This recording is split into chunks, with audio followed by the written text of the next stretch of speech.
what I just read?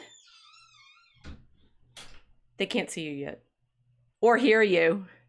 I've got this voice in my head that apparently responds to things I say. And do you know what I read about? Oh no, I can't tell you. It's too crazy. I know you'll think I'm crazy if I start talking about. Oh, gravy, birds. Oh no. I can't do this. I can't do this. We're gonna have to stop.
They're lying to us. About what this time? Everything. The official account is false. Always, right? Do you know what I read today? Well, actually, what I did read today was the Contemplations on the Tree of Woe was talking about conspiracy theorists and coincidence cultists, and I realized that had to be our episode.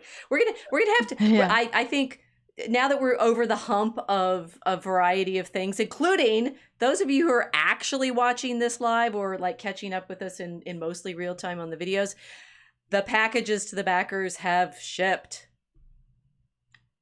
Not conspiracy, but delight and just yay!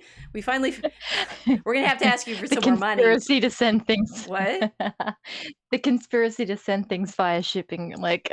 Finally, it was of course more elaborate than we realized, and all of those, the guys who helped us with all of the information of this, that, and the other. There's always a piece that's missing. In how to affect one of these particular Kickstarter thingies. Anyway, the packages have gone out, and we're arcing our way to the finale of Act 2, so we actually know where our story's going, which makes us happy. And in the long run, I think we should have some more guests, and one of them I think we should have is this character who writes the Contemplations on the Tree of Woe, who I do actually know. So maybe we'll get him. It could happen. Right. But meanwhile, he's saying, as he's talking about, the sort of, we're all at some point in conspiracy theories, and he actually quotes, and I think this caught my eye, a study by the University of Chicago that was covered in a little NPR thing 10 years ago. I wonder whether the numbers have gone up.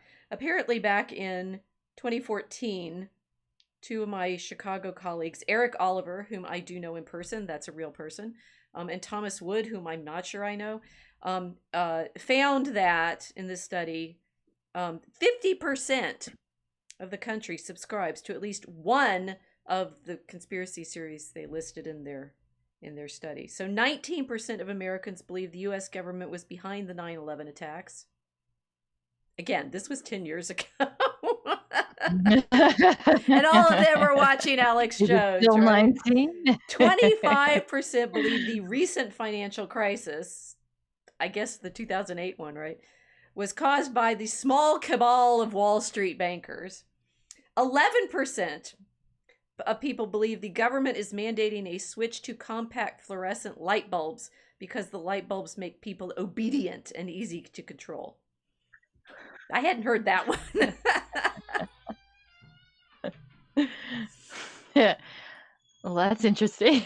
So apparently, believing in a conspiracy theory is a mainstream position at this point.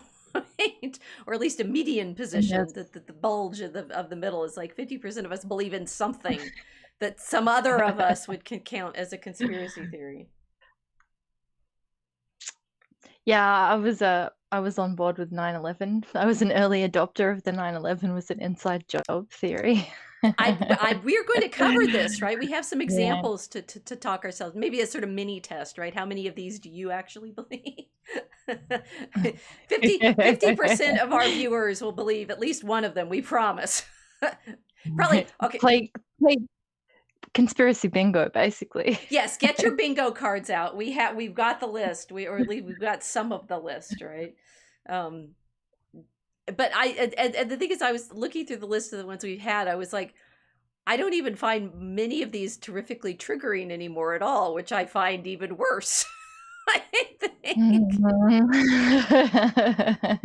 What's the difference between listen to the clean speech expletive word they pump into your head, the official account is false, right?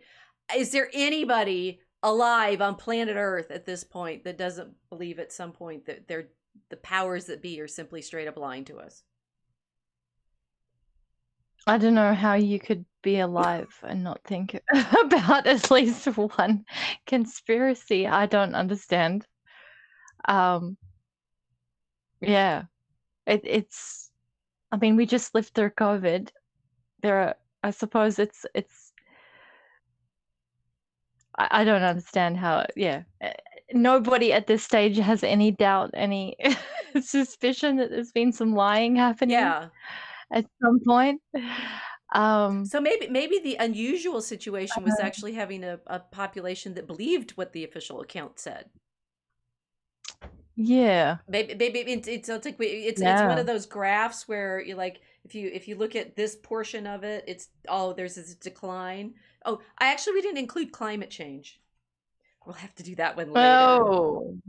That's okay. There were so many to choose from, right? But if depending on if you take this part of the graph, right, it's only going down or something. Whereas if you look at the whole thing, you realize no, it started down here with up and down. It's like the framing on how much of the phenomenon you're actually tracking is significant. And maybe what we're doing is we're just coming down from this completely unusual peak in human history at all, in which the majority of people trusted the news sources. The blissfully ignorant era. I don't know. I mean, it's interesting to think, right? It's like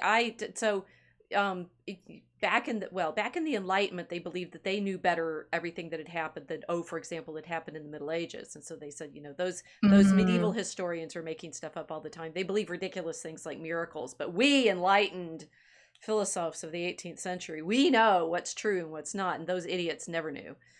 So there's a kind of moment, at least in the 18th century, where they're confident that they can have sort of accurate knowledge about the world, about society, and that it all depends on reason.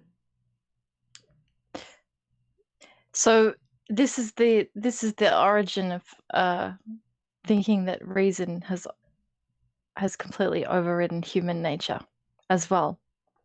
That people have the ability to reason their way through the world, and so everybody's acting reasonable all the time and never nefariously. That was the theory. Or what an interesting theory. And of course, they were no longer, back in the 18th century, they were confident that they could live according to reason and they would not be swayed by emotion. But then, of course, the 19th century came along and everyone was swayed by emotion. It's called romanticisms, because they were so sick of thinking that, everything could be so cut and dried and studied with statistics and graphs and plotted accurately. And so the 19th century was, although on the one hand, the Industrial Revolution, but it was also a great period of making everything up, including history. Mm-hmm. You see, I have of course the official story is false. This is called historiography, where you, from generation to generation, realize that whatever version of the narrative you had from the older accounts probably was focused on particular perspectives and, had biases or interests that you don't share anymore. And so the newer accounts, well, they always seem more true at the outset. But then if you keep going for a few more generations, you start realizing that, oh, wait. Yeah, right. The official count was false, but so is yours. Oh, dear. Epistemologically, this is really tricky. So it's so we're sorting through stories that may not be true when we're looking at history. That's a kind of unnerving thing to think about for a lot of people, because when you get introduced to history as a subject, it's usually presented as though you have this body of evidence and then everything has been perfectly assembled together, collected, and then you have the facts. So we know what happened, but there's this little thread of doubt to say maybe the collection of evidence itself wasn't entirely trustworthy in the first place. Oh, well, they're two different things, right? There's the evidence and then there's the narrative. And both can be complicated. Yeah. So if you guys want the big footnoted fat version of this, Peter Novick's That Noble Dream, The Objectivity Question in the American Historical Profession, 1989 or 88, where he goes through American historiography on the Civil War from the Civil War to the late 80s and says, each generation of Civil War historians were convinced that they were getting the objective version of whatever had happened in that encounter. But by 1989, nobody was sure about what the story was. It had flipped so many times. And these are not the guys on the internet that do videos.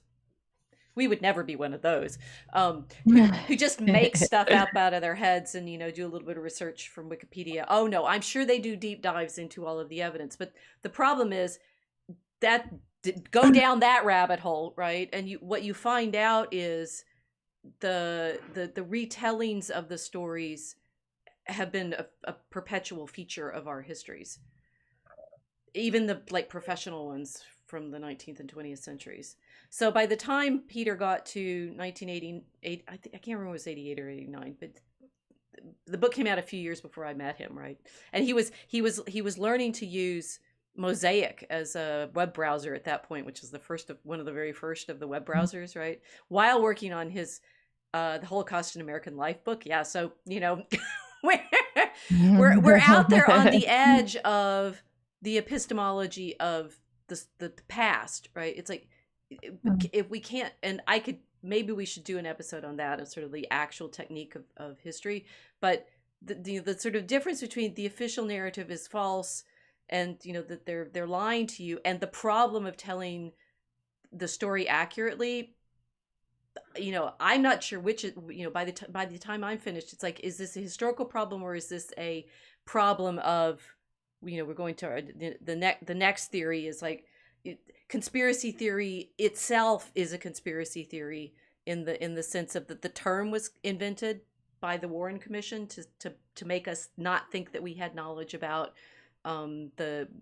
what happened with John F. Kennedy's assassination. He was definitely assassinated. I think we're clear on that. By whom, right? And this is Entrepreneurville. Do you know who that is? Or did you just find this as a... I think I just found it. So no, I don't believe in conspiracy theories. Per the Warren Commission, the CIA forced the phrase conspiracy theory into the public consciousness in the wake of their assassination of Kennedy. So the CIA sets up this destabilizing claim to make sure that nobody investigates properly the causes of the assassination. Therefore, use of this term is a psyop. I don't believe in conspiracy theories. It's like, wait a minute. That's a mind bender, isn't it? So there's the sort of surface level problem of, yes, probably whatever counts as the official version, whether told by the government, whether taught to you in the government schools, whether taught to you by previous historians, whether told to you by your parents, at one level or another, that quote official version in your head, you're going to find out has layers and oniony, Mm. shreky, ogre-y layers, right? It's like whatever version you start with, you will, if you actually dig into it, start learning that there was more to it than you thought. And at that point, then do you, it's like going back to our original young people carrying signs. Do you feel then that you've just been tricked and deceived? There was a series of books from I think of the aughts, right?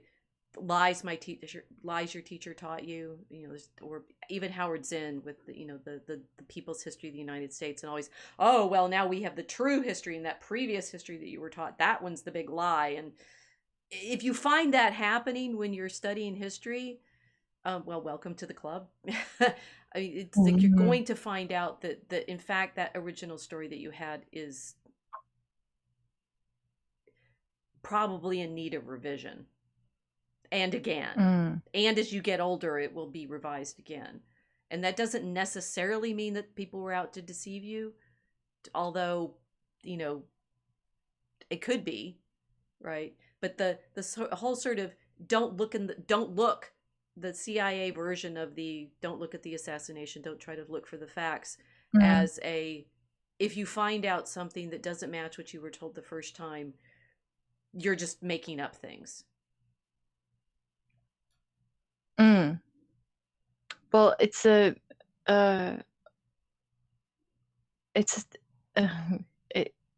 just a way of instantly killing any curiosity about any event that's ever happened, right?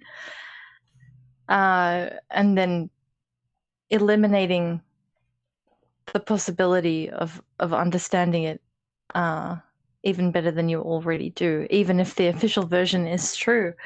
It's sort of the urge to dig around and have a look at the events that have happened before. It would make sense. So it's a strange thing that there's this term that crops up to call people that are interested in historical study and to revise their understanding of a historical narrative as a kind of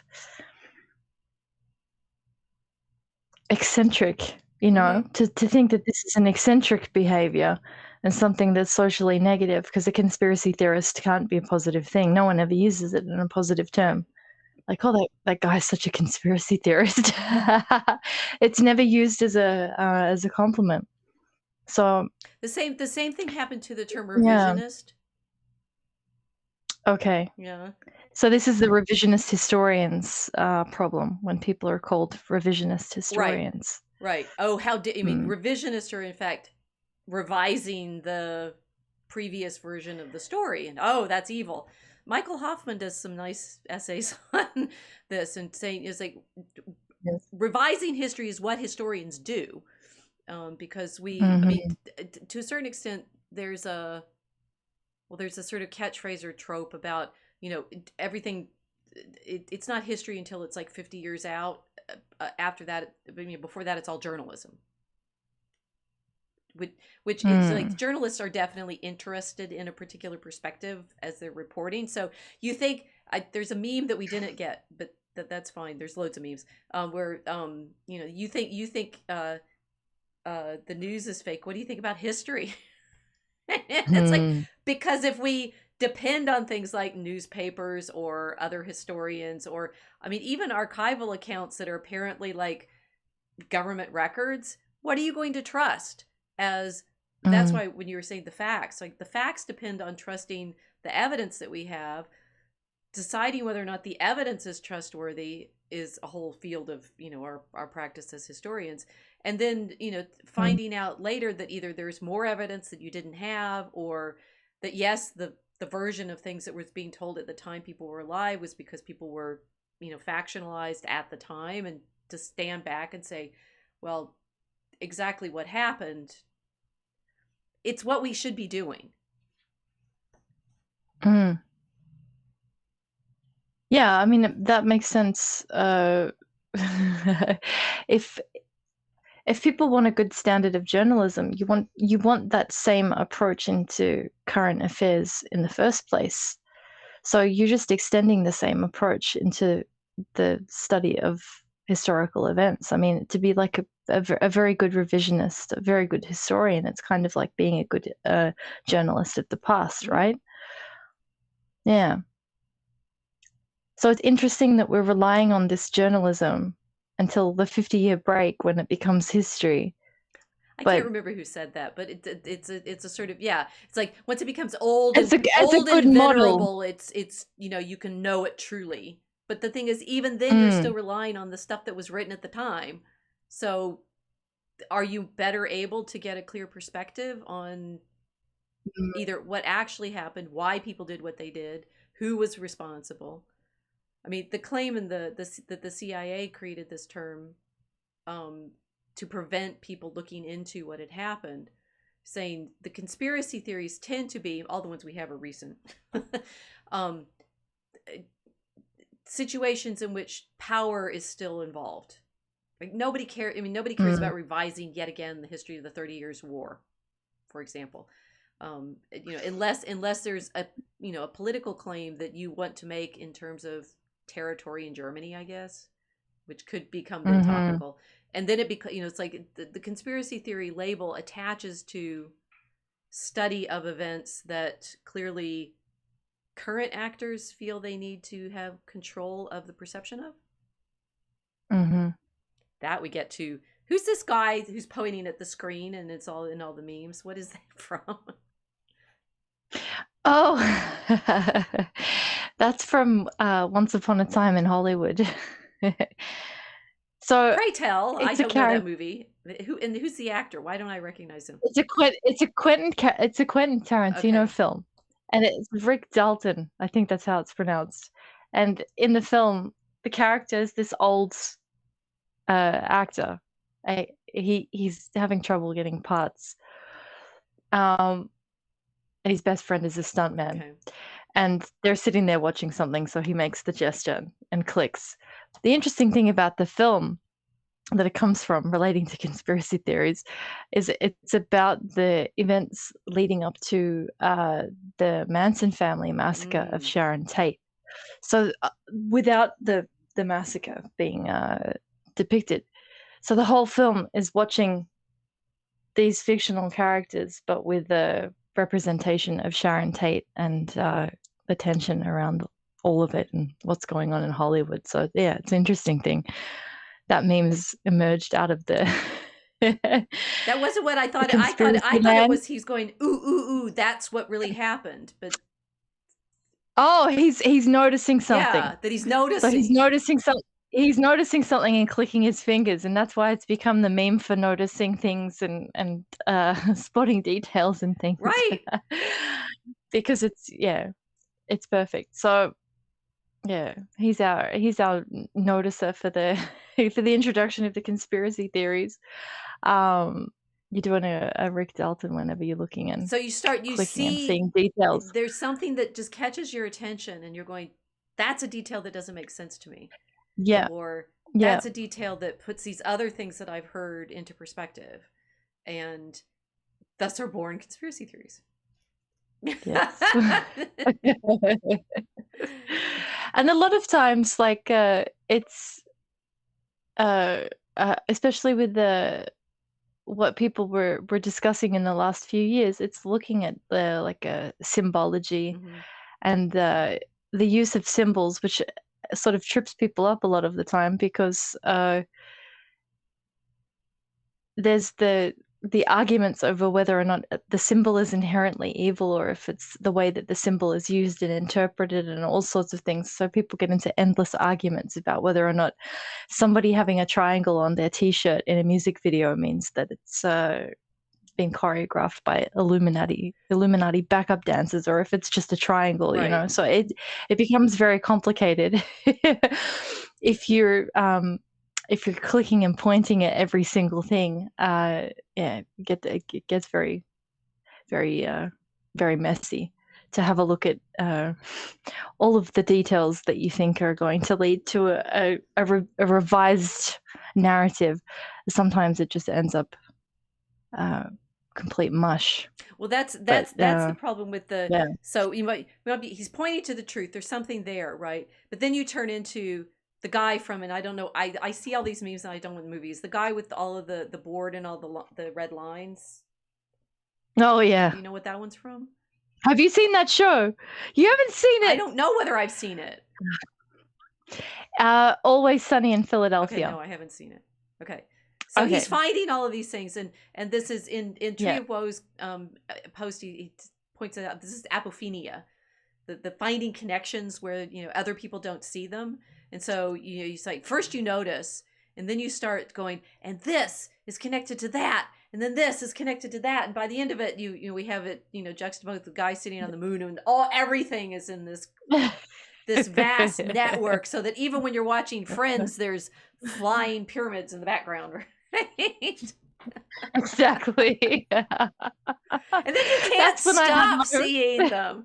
You see all of the connections everywhere, which is, of course, it could make you apophenic, I suppose. It could make you a conspiracy theorist, or it could just make you a poet. Yeah.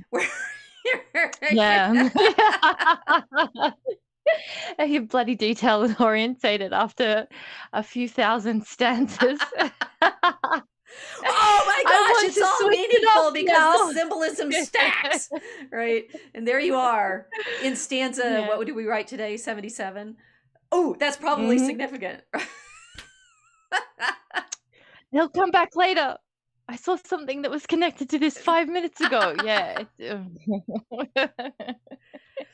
You can't even watch Friends without seeing an Illuminati pyramid. Which I did. So I screenshot it because it was just too funny. Look, me watching, everyone else watching Friends. Me going, ooh, pointing guy, right? Yeah. Yeah. So exactly. I mean, this being the danger, and we're saying the joke about this is, when we are writing our poems, this is always what our writing room is like. Yeah. Not only the rhyme and the meter, but all of the the word choice and then the references and can this animal mean that character, and so is this and this this always being the caution, is this our desire for significant causation, right? Knowing that certain human beings do things, and I do like Vox's point that if you study history, of course you have to believe in conspiracy theories because you have to believe people do things intentionally together, which is literally the breathing together. If a group of people does something for a purpose, right, and you give that as a cause of things happening in history, you're just telling the story. And then in our mythology and symbolism and poetry, we're saying yes, and the world is meaningful as a creature of our creator, and things point to the creator, they point to activities of other people, they are traces left by human behaviors and actions. So shouldn't we try to put them together into meaningful stories? I think so. I just had the image pop up in my head of tea leaves because I was talking to somebody a couple of days ago about the tarot cards and reading tarot decks, and then she said, oh no, you can read anything though. You can read tea leaves, you can read coffee grounds, you can even read the dregs on the bottom of a wine glass, you can read steam in the bathroom mirror. So yeah, if you get into the that headspace of reading everything, I think it could make you feel quite mad when we're doing it in the poetry. It's a fun puzzle. There's always some surprise that pops out that we didn't notice before too. So it's kind of it's like playing hide and seek with ourselves sometimes, isn't it? And hoping desperately that it like we've set things up so that they can have a resolution that feels meaningful, and that be the problem of storytelling. That the secret of storytelling is conflict and reincorporation. There you go, you got it. That there's some, well, I was reading David Mamet for thinking about our screenplay, as it were, right? And so the hero wants something, he can't, he's, has obstacles to get it, and he has to overcome them. Okay, so fine. But in sort of improv storytelling, one of the great secrets is, if you've set something up, you can create the sense that it was always meant to be part of the story by simply reincorporating it later. You now have my entire teaching practice, which is, gee, I said that thing. I wonder why I said that. Oh, right. Now it means something. You bring it in, and then, and the mind, the human mind goes, oh, cool. Meaning, significance, right? It's reincorporated. You brought it back in. It all ties together. There it is. It's the guy in Sunny in Philadelphia, right? It's all connecting. Yes, it's all connecting, unless you're a Gen Z meme, which don't seem to connect. But it's an interesting thing, actually, thinking about that, how reincorporation in the culture has sort of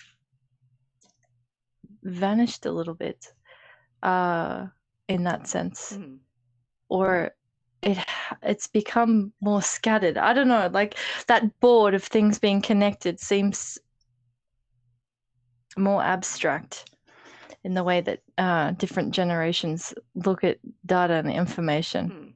So yeah, it'd be interesting actually to think about so maybe how the generations approach the conspiracy theory. Gen X, we still enjoy the possibility of meaning and significance of reincorporation. Millennials are a little bit, cynical about the whole thing. Gen Z's like, who cares? That's it. But this is, I mean, culture depends on this constant reincorporation, right? The reference to such and such, allusion to previous storytelling, and that is intensely satisfying. And you could say that's all apophenia. It's all finding connections where things don't exist. I mean, medieval etymologies are like that, right? It's like if the word, and for goodness sake, a lot of the conspiracy theory etymologies that I hear on the internet are like that too. It's like, well, this word sounds like that, and therefore it proves. You're like, no. Just because you can figure out a connection doesn't mean there's a proof of causation. Sometimes things are just accidents. Unless you believe God's directing everything, but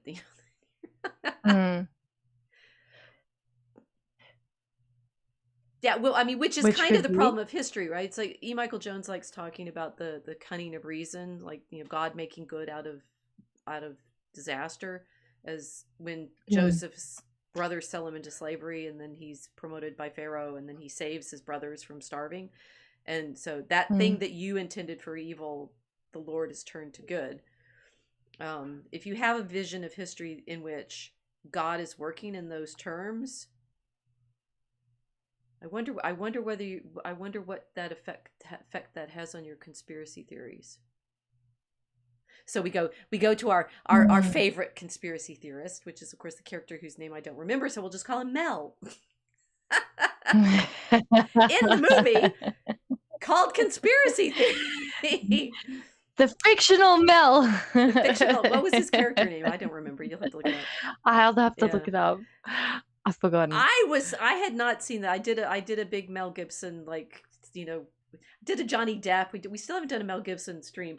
And watching Conspiracy Theory was stunned to find that many of the conspiracy theories that are now current were in that movie, and it's from the 90s. He did well. There's something fishy going on. And one of the fishy things, I mean, there's this whole thing about gravy. Bears watching this video of Owen's community should be a little, like, I was like, is that where it came from? The idea of gravy? Because there's gravy throughout the visions that the Mel character is having of all of these things. And he's a taxi driver, and he's always telling people, oh, this and this and this is happening. And of course it's all these government conspiracies, and you find out that he has in fact been manipulated, but not in quite the way. He's like been in some kind of military training program or something, right? Yeah. And but there's this cartoon of gravy over and over and over again, and then I apophenically, I hope that's the adjective or adverb, started trying to say maybe that's where Owen got it. Mm. If you watched it when it came, We found the we found gravy the gravy train. train. It's in this weird cartoon that's in the Mel Gibson movie. And by the way, birds aren't real, right? It's heartbreaking. That's the most heartbreaking conspiracy theory that's come out. But that Pigeon one's a fanciers satirical one. find it stressful. Yes.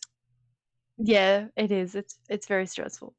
But this was funny because that was a satirical one. It was a fake one, purposefully put out to see how fast it would catch on. Right. And then it went viral. The fake conspiracy went viral and ended up on billboards and things. So it's kind of an interesting study too, and like how we look at when people are revising historical narratives and what happens when their versions of the events, like their interpretation of the story, suddenly goes viral. Right. And something that could be a joke ends up becoming adopted by everybody as an event. So the official narrative, it's kind of it is it Mel Gibson gravy, based in actual events, or is it somebody doing satire, making a joke and accidentally memeing everybody into thinking something happened? Sometimes it could be both. I mean, who knows, How right? do we tell? Are we ready to test ourselves on a few actual discussions? See, yeah, it's let's like play conspiracy bingo. Conspiracy bingo. Okay. Actually, I should keep us. I have them written down. We've got 7 of them that we can work through, and those of you watching at home can play bingo too. To see the degree of sense that you have of, I think, whether this is a conspiracy theory anymore, whether it's simply established truth, your sense about how persuasively people have made the case. We're not kind of prove any of these because you guys, you do that. But I'm curious to find out where I am now after some years on the internet, knowing that many of these were out there when Mel Gibson made that movie back before 9/11. Okay, so our first one, 9/11. We have never forget which we're always told, right? Never forget that the 2 towers fell down. I can never forget because, in fact, the day that happened, I was finishing the acknowledgments for my first book. Like, I kid you not, that very day, that morning, I'm sitting in my office, typing up my acknowledgments, weeping because I'm feeling so thankful. And my husband, calls me and says, I'm not sure I should tell you this. Look at the screen, right? Look at the news. So, and remembering that day, like seeing the towers fall and how many people worked there. Oh my gosh, tens of thousands of people potentially just died. Yep. In the 2 towers that everyone's not forget. And then, of course, I don't think I even heard about Building 7 until recently, I'm embarrassed to say.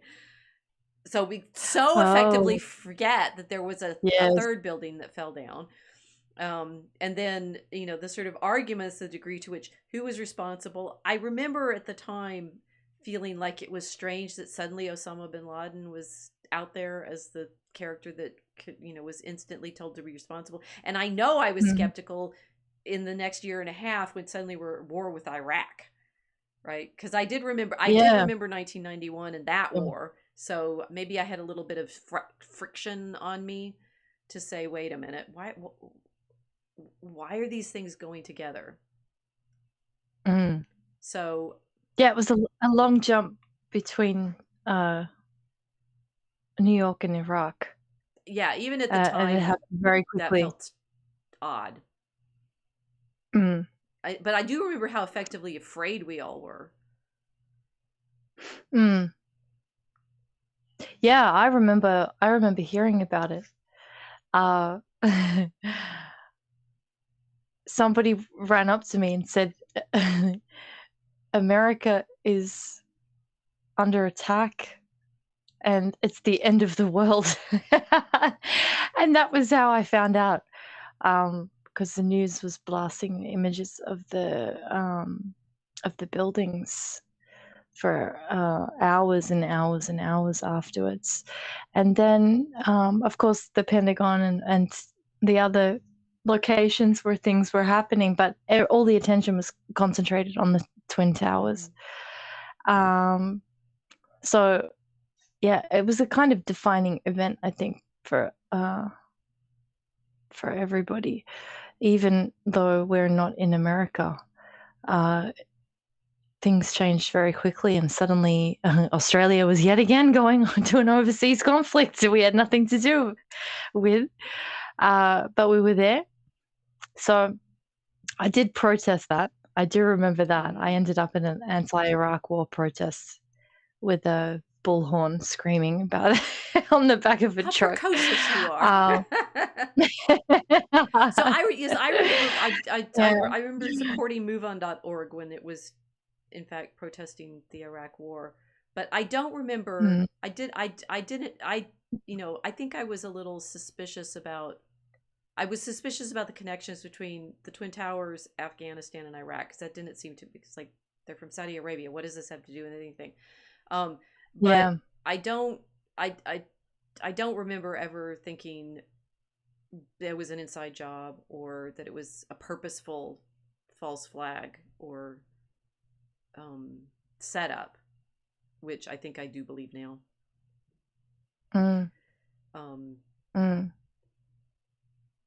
So, I mean, like, what was it like as an American? Because, I mean, my exposure to this narrative and to this event has been all at a distance and filtered through internet, which is, I mean, that's a completely different way of kind of approaching Right. it. But as an American, you're getting the mainstream media version of events as it's happening, and you're right there because it's happening in your country. So, did you notice that suddenly the mood changes between talking about Saudi Arabians and then suddenly the obsession over Iraq? Like, was there? So I remember I'm trying to I understand was that. in graduate school in New York City, right? So, and my book that I was finishing was going to go to press at Columbia. So I was about to send it to New York City. So I was, it did feel very immediate and personal. My primary response that day was how many thousands of people must have died. So it was actually moderately a relief to find out not as many as we feared had been caught in the buildings as they fell down.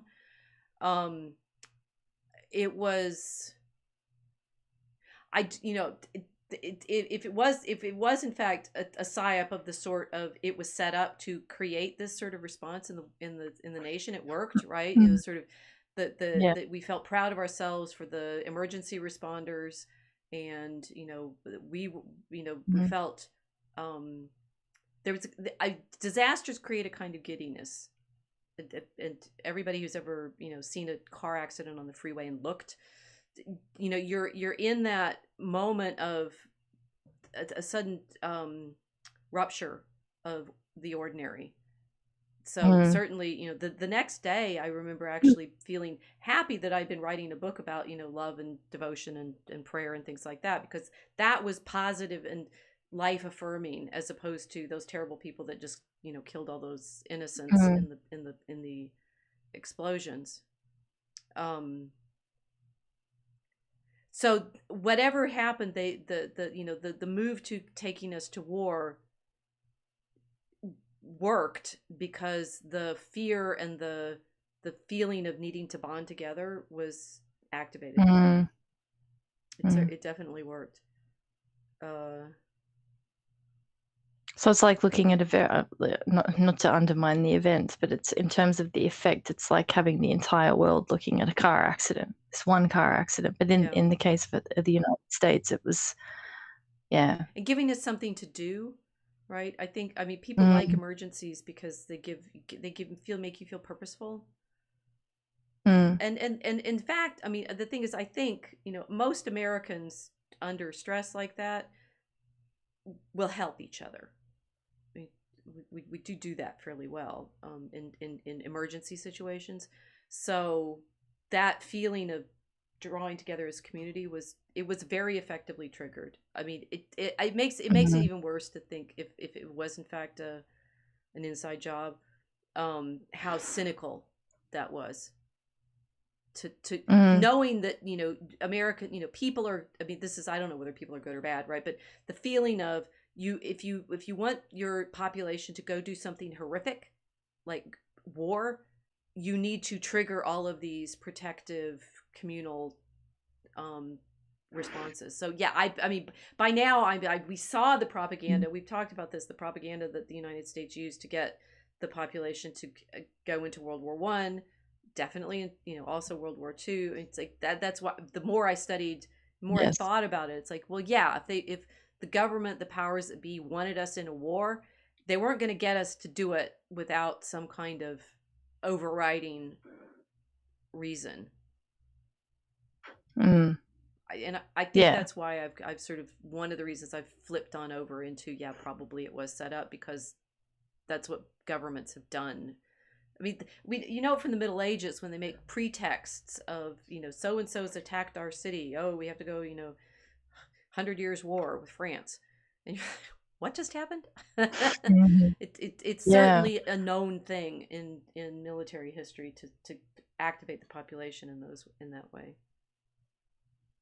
So they're not just yeah, no, that makes sense because they're not just giving the military orders and everybody is a drone and says yes, okay, we'll run off and fight for Right, 100 years. right. There needs to be some emotional surge to spur everybody on to follow orders in that way. It can't just be because they're orders. They have to have a reason. Exactly. Yeah, that makes I mean, it's sense. every And then the battle end. oration in the historical record does, you know, that it's that kind of rousing the troops to fight, because they won't do it if you don't. I mean, Mel Gibson does this in some of his other movies, right? Braveheart or something like that. You need a cause. Mm, mm. It's interesting because you assume, like I assume soldiers being so rational, but that describes warfare in an entirely irrational light. That's like there's pathos there that is uh, pushing people into Oh war. yeah. Yeah, but it's not something that you think about when you think about high tech militaries, you know, professional standing armies and things like that. But really, it's interesting. This enormous amount of energy that gets generated and redirected to get people to move and carry out a warfare. Yeah. No, I mean, the thing is, the veterans in our country, in my country, are honorable people, Mm, and if, you know, they serve because they serve, they see themselves as yes. serving the good of the nation, and therefore, to get, you know, the sort of the horribly cynical version of what happens with 9/11 is, okay, so how are we going to get ourselves into, get the United States to go to war with Iraq again in order to affect this particular transfer of government, in order to, and then Mm, you, so you start filling in the blanks of the kinds of things we've been looking at: mining, spices, yes. right? You know, the Yes. sort of people who have financial interests in making more gold, right? So that's the distraction gold heist Mm, meme. yep. To Yep. get the actual soldiers to fight, you need to give them something more humanly grounded than greed, necessarily. Mm. Although maybe you could say, you know, the Spanish, you know, just sack the New World for gold. No, it was God, gold, and glory.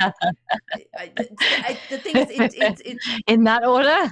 that 9/11 in this sense needs to be put in the context of other atrocities that governments have engineered in order to affect, Mm, you know, the aristocracy's purpose, I think. So this one leads us to the next one, which is the moon landing. mm. Yes, no. Yes. Conspiracy. I mean, it's like, is the what's we, how are we voting on these? So did it was 9/11 an inside job? Yeah. Got two yeses. I All right. vote yes. Moon landing, did it happen? Oh, Chat, you can okay. vote. So the chat needs to vote. Chat needs to vote. I think the chat needs to vote. So guys, vote. So was 9/11 inside job? Yes or no? We'll wait for them to vote. Moon landing, did we go? We have Mel saying no, so that's one no. Yes, no. Moon landing. So Mel, no. That's one. I'll wait for the rest of them. What do you think? Did the United States? Well, anybody. Was there a moon landing in 1969? No. She says no. Okay. You know, this is another this. So I get why we had to claim to have gone to the moon, because it was another of these nation rousing exercises. I mean, in the Cold War context and things like that. And I was 4 in 1969. My dad was so proud of the fact that we'd gone to the moon, right? And he had to spank me because I was, or something. I was interrupting the television because I didn't know what was going on. But and we had to go to a friend's house because we didn't have a television. So my dad had to take me and my my brother was born by then. So all the kids go, and we're not really watching. We're playing outside, and he and the other grown-ups are watching the landing.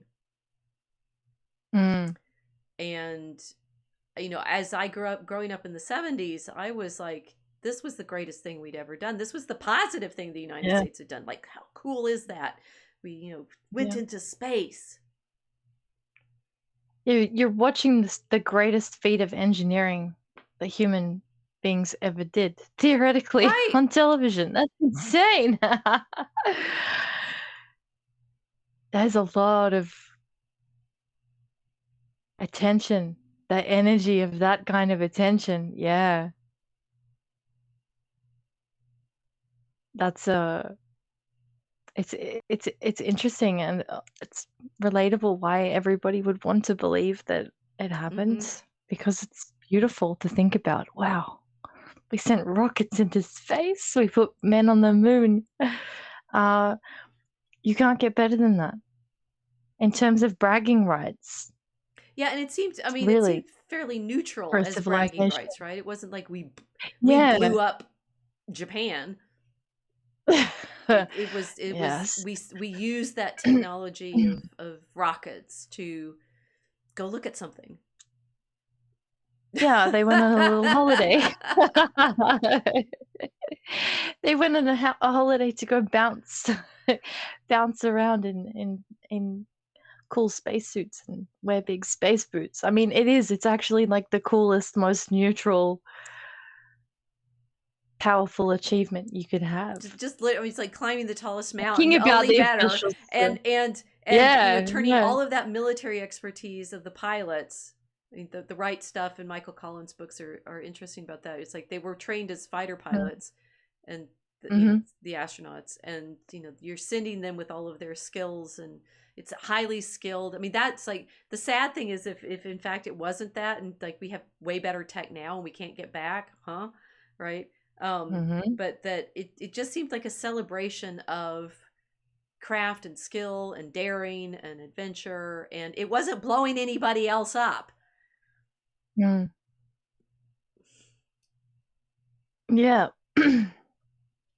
Which is the appeal of the claim. Right. So if you take that away, what does that mean? Well, it means we've never done anything nice. It was, unfortunately, as Bishop is saying, agree, the moon landing is a powerful enchantment. It really is. It's the moon. Yeah. It's everything else that the United States has done has complications in its story. I mean, certainly, our Manifest Destiny conquest of the continent, which included killing all the buffalo so the Indians would starve. You just end up with nothing, right? And the moon landing was at least, it's simply an event that took skill and daring, and and I mean there's a lot of so our flat Earth one is tied into this, right? Because I think it also the sense of that it was pure knowledge the moon landing potentially, and affirmation that we got it right about the system of the world, and what structures of reality we inhabit. And I mean, the flat Earth one I think goes along with the moon landing, because it's like, did we get it right? Could we do this? Is it the technological marvel that we want it to be? Maybe. I mean, flat Earth, since it's just like, not only they've been lying about whether or not we could get outside the radiation of the Van Allen radiation belts, which is the thing that tends to worry me on the moon landing story. Yeah. It's like, wait a minute. Okay, so maybe we can be orbiting a sphere all the time, but can we actually break free, get there, bounce around, and come back? Wait, this is starting to sound less plausible. Mel is saying, we destroyed all that technology. That's why we haven't gone back. Yes. Okay, Mel. Yeah, Mel is the high tech of aluminium foil on the flat Earth. Go ahead. Oh, I was saying the high tech of aluminium spacecraft will never be reproduced. So my brother tells me, the little flimsy. I'm not gonna lie. Like my brother, who was like a baby when the moon landing happened, tells me that when we went to the National Air and Space Museum back there in 1976, so it was like newly opened in New York, in DC. He looked at that lander and said, "No way!" Right, and he was like, "What, 7?" It's like, no way. I mean, would you personally? Yeah, like, would you personally crawl inside that and let somebody launch you to Mongolia? Like, but they were brave guys, right? Come on, brave men. I mean, the moon landing story is nice because it's brave men, although they don't get to do anything, right? That's what Right Stuff was about. How these guys are pilots, and they're basically strapped into a tin can and shot into the air. They can't steer. There's the best they got to do was bounce around, right? So, on the one hand, it's affirming of their courage, and on the other hand, demeaning of their actual navigational skills. Yeah, they end up being toy soldiers strapped to firecrackers and very large fireworks sent off into the middle of nowhere. But I mean, if you've ever been on a light plane before over open water, you feel how terrifying it is. I mean, and it's a plane. And you're over the sea. There's something that can potentially catch you, even though it's probably not going to catch you and keep you alive. But, there is a surface there. I don't think brave would cut it to describe the psychology of someone insane enough to get inside the moon thing, that whatever they've called it. I am concerned about... Yeah, I'm going to let you send me up there in that thing and then bring me home again. Yeah. I mean, are there... so I am interested in the stories about saying how disappointed the men seem when they come back. Like, how horrible to have, if it's fake, to have this story about your bravery, like having to be paraded in front of you your whole life, knowing that, in fact, you participated in a deception. Yeah. A very highly coordinated one. Right. And then the implications of having to maintain that story too. What happens if you can't maintain the story? If it isn't true, that would be a very stressful time. I mean, so I'm talking about the television that we didn't have a television. We had to go somewhere. It was like little bitty television. That there's less. I mean, it's hard to believe now with all this digital access and reproducibility and collect all the images and stuff. We didn't have that in the 70s.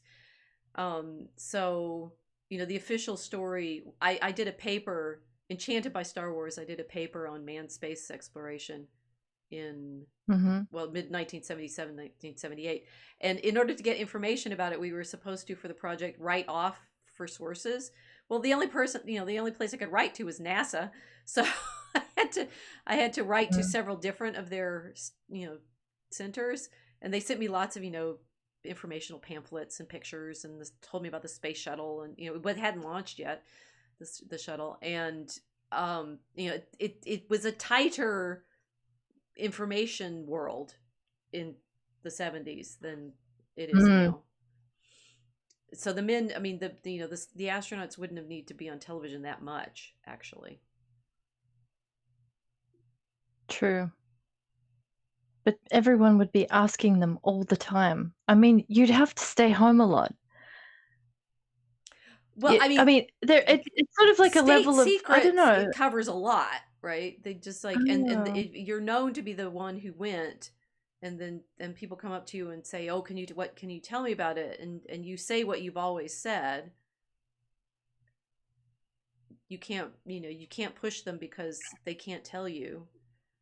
I mean, that goes with some of our, okay, so we've got the flat earth. Vote on the flat earth. Now, Mel says she votes with John Chrysostom, Tabernacle Earth. The drawing of the Tabernacle Earth is actually from Cosmos into Kaploustes, and I did a whole blog post on the myth of the flat earth where I talk through it's an interesting sort of exercise of saying, are we on a flat thing or in this, I do like the NASA problem of like, if why can't we get a picture of the earth that's consistent? I'm not sure that damages the globe earth story so much as it does the moon landing story, but anyway, the tabernacle earth is, of course, Cosmos into Kaploustes in the Justinianic period in the early Middle Ages. So he's in Byzantium and Greek, writing in Greek, saying those philosophers, scientists, they've got it all wrong. They think that we're on a globe, but I can prove that we're actually in a tabernacle, because that's what the Bible says. That the ancient philosophers were the ones who were convinced we were on a sphere. Cosmos is practically the only one in the Christian tradition that said no. Maybe Chrysostom did that. It's got to be accurately this depiction of the tabernacle, because that's the way Moses has shown the pattern of how to make the image of heaven and earth in the tabernacle. I don't know. So where are you on the flat earth choice? I don't know, because I can't prove it either way. And this is what makes it fun. I haven't made a decision on it, which is, I want to keep the fun of not really having it. Mystery. I think it's cool if it is completely flat or dish-shaped and the sphere globe earth is a total lie. I mean, that's just kind of hilarious. It's not the kind of thing that's going to make you angry. I don't know why people would be angry about it, but that's probably just because I'm wacky. and it would be kind of fun. I don't know. No, I'm not. I'm undecided. I refuse to make a decision about flat Earth. Yes. Okay. So what about you? The problem with conspiracy theories is being forced to choose. Which one think is the accurate. I think flat is unlikely. I recognize that and there's a middle option, which is the Earth is the middle of everything, which was the medieval view. It's because I spend enough time thinking in the medieval terms, I can go with that one fairly happily, and it's Dante, right? He has hell at the center, which is sort of intriguing. I like that. Okay, one, it doesn't make any difference. Fundamentally, it seems like all of the things that we are doing now, except for going to the moon, but like we have satellites that apparently transmit information. That we seem to be able to fly around in the planes as we like. The one thing that a true flat Earth story would make difficult is going to Mars, or something like that, because it means we've got the model of the not the geography, but we've got the model of space wrong. So the travel system, the travel is imagined. That the effort to prove one way or the other is actually the most, like, one of the more exciting scientific exercises, because most science up until post World War II was amateur, right? Mm. Thanks to we did World War II and the success of the government project of making that bomb to drop on Japan. Science became something in the United States that was obviously militarily quite desirable and therefore government funded, and therefore this thing that you Mm. have, the massive peer review system, the massive funding structures, the sort of like overweight version of science in the kind of COVID era. There's like trust the science, right? That's trust the government, Yeah. right? And the guys who are trying to prove the Earth is flat or something, they're doing like basic science. They're doing the kind of science that guys did in the 19th century, where they try to figure out how to set up an experimental system and go for it. So I think like in the Mm. spirit of the exercise, I'm delighted. I think it's an interesting, it's a Yeah. good thing to be, you know, testing, because why not? It's it's like, you find, I mean, It's got an age of discovery feeling about yeah, it. The possibility that there might be other parts that we haven't completely explored yet is an interesting part of the flat Earth model right. too. You know, you climb over the wall that is Antarctica, and find another realm. Like there's something so romantic and amazing about it that we're not stuck in a fixed geography that's been completely explored, and Yeah, there's no mystery anymore. it allows Yeah, for it's very the whimsy and mystery. Um, yeah. and I say, I mean, the reason it feels like a conspiracy theory, I realize talking about it, is the claim that the government science is Mm, um lying to us, right? So the NASA stuff, right? It's mm, against NASA. It's against the government story about what we've spent all that money on. mm. Yeah, so then we're hitting into historical narratives that have been created by very complicated but powerful bureaucracies, really, Right. because that's what a military is. And that's an interesting thing to think about, too. I mean, it's a thinking about it fresh and having no no understanding of it. If somebody walked up to me and said, there's no moon landing and the Earth is Mm-hmm. flat, that eliminates basically all science curriculum that has been delivered to us in the West since the Mm-hmm. 60s. Oh yeah, so that gets us to why the Then JFK thing is so important. yeah, it's like okay, so your education system was completely wrong. Straight away, that's the first Mm-hmm. thing. Then why did they do it, and where did all the money go for all of these really expensive programs? Yeah. Yeah, that's what I mean, and that's what Mm, the Mel Gibson movie is about. I mean, unfortunately, it's not quite the way it resolves whatever he's got why he's so crazy, but the mm, feeling, the powers in the immediate problem of these kinds of conspiracy theories is just straight up, where's all the money going? mm-hmm. And Yeah. that so much of the money, I mean, it goes into the military. It's like 9/11 is obviously, it's like, oh, so that we can go blow more things up. um Mm-hmm. the JFK, why should there be a conspiracy theory around who assassinated him? Well, obviously, I mean, assassinations are pretty straightforwardly, somebody wants something that he can't get nicely. Mm-hmm. So he's gonna kill the Yeah. president Yeah. to, and then it's like there's layers of it, of why exactly they needed to do it in the terms that they did. Mm, Our Michael Hoffman has written about that too. It's like not just the revisionist theory, but the sort of at the level of why the the assassination happened when it where it did in mystical and geographical terms. But the the psychological power is similar to what happened in 9/11, which was, and I wasn't born yet, so I don't know I can't tell you that story, but the feeling that everybody was alive at the time and that the president was shot on television. Mm. Was it on television? Certainly filmed, Yeah. right? Yeah, it was being filmed. It was being filmed, but was it broadcast when he was killed? I mean, that the 9/11 happened on television, right? The second plane hit while everybody is watching. These are, or like, obviously there's now a theme. The 9/11 happens, everybody's watching. The moon landing happens so that people can watch.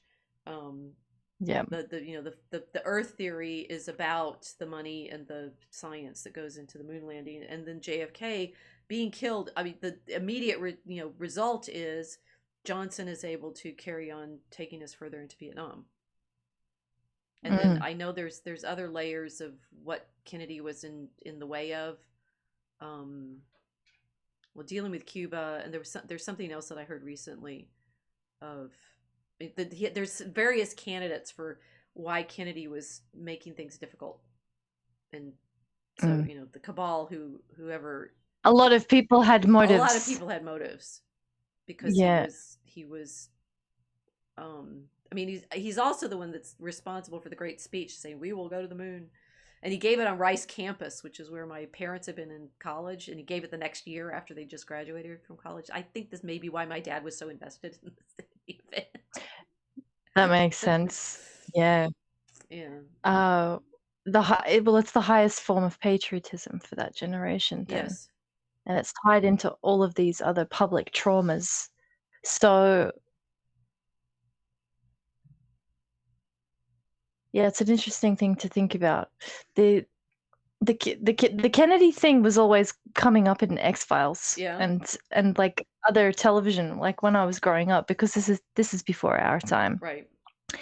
But it pops in and out of pop culture as a reference, so it was still floating through the consciousness of my generation, and I think for kids that are raised on The Simpsons, they're kind of comfortable with acknowledging that this was a conspiracy, right? But it's a comfort that it was a conspiracy without any tension over finding out who did it. Nobody really cared. We just knew that something had happened, and that was it. Which is interesting to think about too. That looking at footage of an American president being assassinated becomes not really a big deal for an entire generation, and what effect that has on them psychologically. Completely different to what happened with your father. To look at that and think, wow, the president of the most powerful nation on the planet gets assassinated publicly. But for our generation, it doesn't carry the same weight.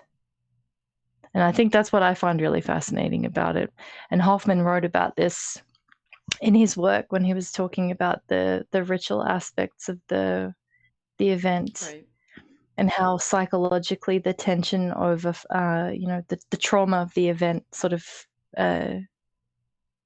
puts the population in a psychological state. Our generation didn't have that psychological state to wrestle with.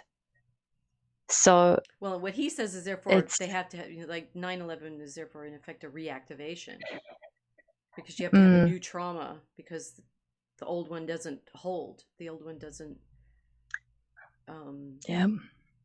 You have to repeat them because people that weren't alive at the time are not affected by them. And my father didn't actually like JFK. The first ever research paper I did was in 3rd grade, and we had to pick a president to write about, and I'm like, oh cool, I'll write about Kennedy. And he's like, oh, he's horrible. And I'm like, what? He's supposed to be handsome. What are you talking about? It's in 3rd grade. What would I know? And so I think obviously the things that these conspiracies develop around are things that have high emotion. And the level of conspiracy is the degree to which was this high emotion event engineered to create that emotion. Like, was it done on Mm. purpose by the powers that be in order to affect the population in the way that it clearly? I mean, we all wonder about that about COVID, eh? Yeah. Oh, do we wonder? Is there even any question? We didn't include The COVID in event. our sample, right? But we've got a potential one No. now of the UFOs, right? And this is Mm. what Tree of Woe said about that. It's saying, for many years, being considered a conspiracy theorist was quite disreputable. And even after Watergate, most Americans rejected the label. I was alive for Watergate, I remember that. Indeed, until the early 1990s, very few respectable Americans would admit to such beliefs. That attitude changed due to the impact of two pop culture events: the 1991 release of Oliver Stone's film JFK, which I only watched like last year or so, so I'm backwards. I could see why, right? Suddenly everyone's going, wait a minute. And the 1993 premiere of The X-Files. These dramas, combined with the rise of internet culture, made conspiracy theorizing an amusing avocation for millions of Americans and a serious hobby for a small but growing handful. Certainly, I can trace my own interest in conspiracy theories to that era. And then he quotes the Chicago study, so that by 2014, 50% believe in some version of some of these. It's interesting to me the UFOs one is topical right now, that people are talking about it at the moment. This one is the one I'm saying it's flat out nonsense. Get a grip. You don't believe in the aliens? Not in the slightest, even though apparently Tree of Woe does, and I'm not sure. Some of my other friends, whom I think are smart, seem to believe in them. I think it's nonsense. It's so refreshing to be sure. That's such a privilege. I'm sure it's going to be shattered after in the few next years week that or we've something. had. Finally land on solid ground on some kind of narrative. So no, Tucker Carlson had that guy on his show recently who's going around saying, yes, the government's all covering it up. And I listened to this thing and I'm like, this is the silliest thing I've ever heard. And Tucker was taking him seriously, and I was just like, I cannot believe I'm listening to this. Yeah, I checked out with the aliens one. Are we both not aliens? No aliens? This is ridiculous. No, I'm anti-alien. Oh, good. I'm glad we found one that we don't accept. Unless you're getting pedantic, which I will, because we're poets, so like deal with it. Hey, somebody just libelol gave us a super chat. A late Merry Christmas gift. Thank you very much. Oh, thank you. Merry Christmas. No, we're poets, so we can get pedantic. So if you use the term alien as a foreigner, they mean the ones flying around. Extraterrestrial biologics in technology that we cannot wit of. What of? Mel says trust no one. Why do they keep going to the same place? It's always America. They're never visiting random villages in the middle of Patagonia or something. Well, they are, but then the American government swoops in and takes control of the evidence. I mean, so these aliens are really dumb. If they're only do you think, America, that they're only contacting you? I mean, how dumb do you have to be to think that only the United States gets contacted by the aliens? That means, one, if the aliens are as smart as they need to be in order to have these flying saucers and show up, don't you think they're talking to everybody? I mean, that would be my assumption. And also, why are they on holiday here and not doing touristic things? It's always probes. You know what I mean? They've never just gone somewhere and had a nice bowl of noodles. Oh, well, I have seen what's the Will Smith and the guys in black, Men in Black, right? They walk among us in skin suits. Oh yeah. Well, that'd explain a few people that I've met since 2020. I mean, I did see that I would believe. That Tucker came up with he thinks they're probably demons. I'm like, the thing is, I think if fine, right? one, there's no way if aliens have found us and care about us, to like leaps of belief there, that they haven't been here forever. I mean, if they've only been coming since like 1912 or whatever, oh please. Mhm. Right? That's like one lifetime. There are people that were born in 1912 that have only just died, right? Do you understand how long even just even human history, if like the world was made at, as Bishop Usher said, in 6000 BC, that's still a lot longer than 100 years. So the scale of the universe and everything, it seems to me that, and then okay, so Triavo would say, yes, we have all of this ancient alien technology, so that's the proof that there's actually ancient. This is a good example of, even when all of the evidence that other people point to you and say this is the kind of thing it just feels to me like Tartaria, scaled up. Mm. Fine, you've got a lot of examples, but those examples don't make a persuasive premise of behavior. Mm. Well, they're also always outsourcing the origin of these civilizations to being alien technology, instead of created by people or having some kind of angelic source, which I think is odd, because a lot of people that would be crediting aliens with things are not crediting angels with the same thing. But if you talk about angels, you sound like more nuts than a conspiracy theorist talking about aliens.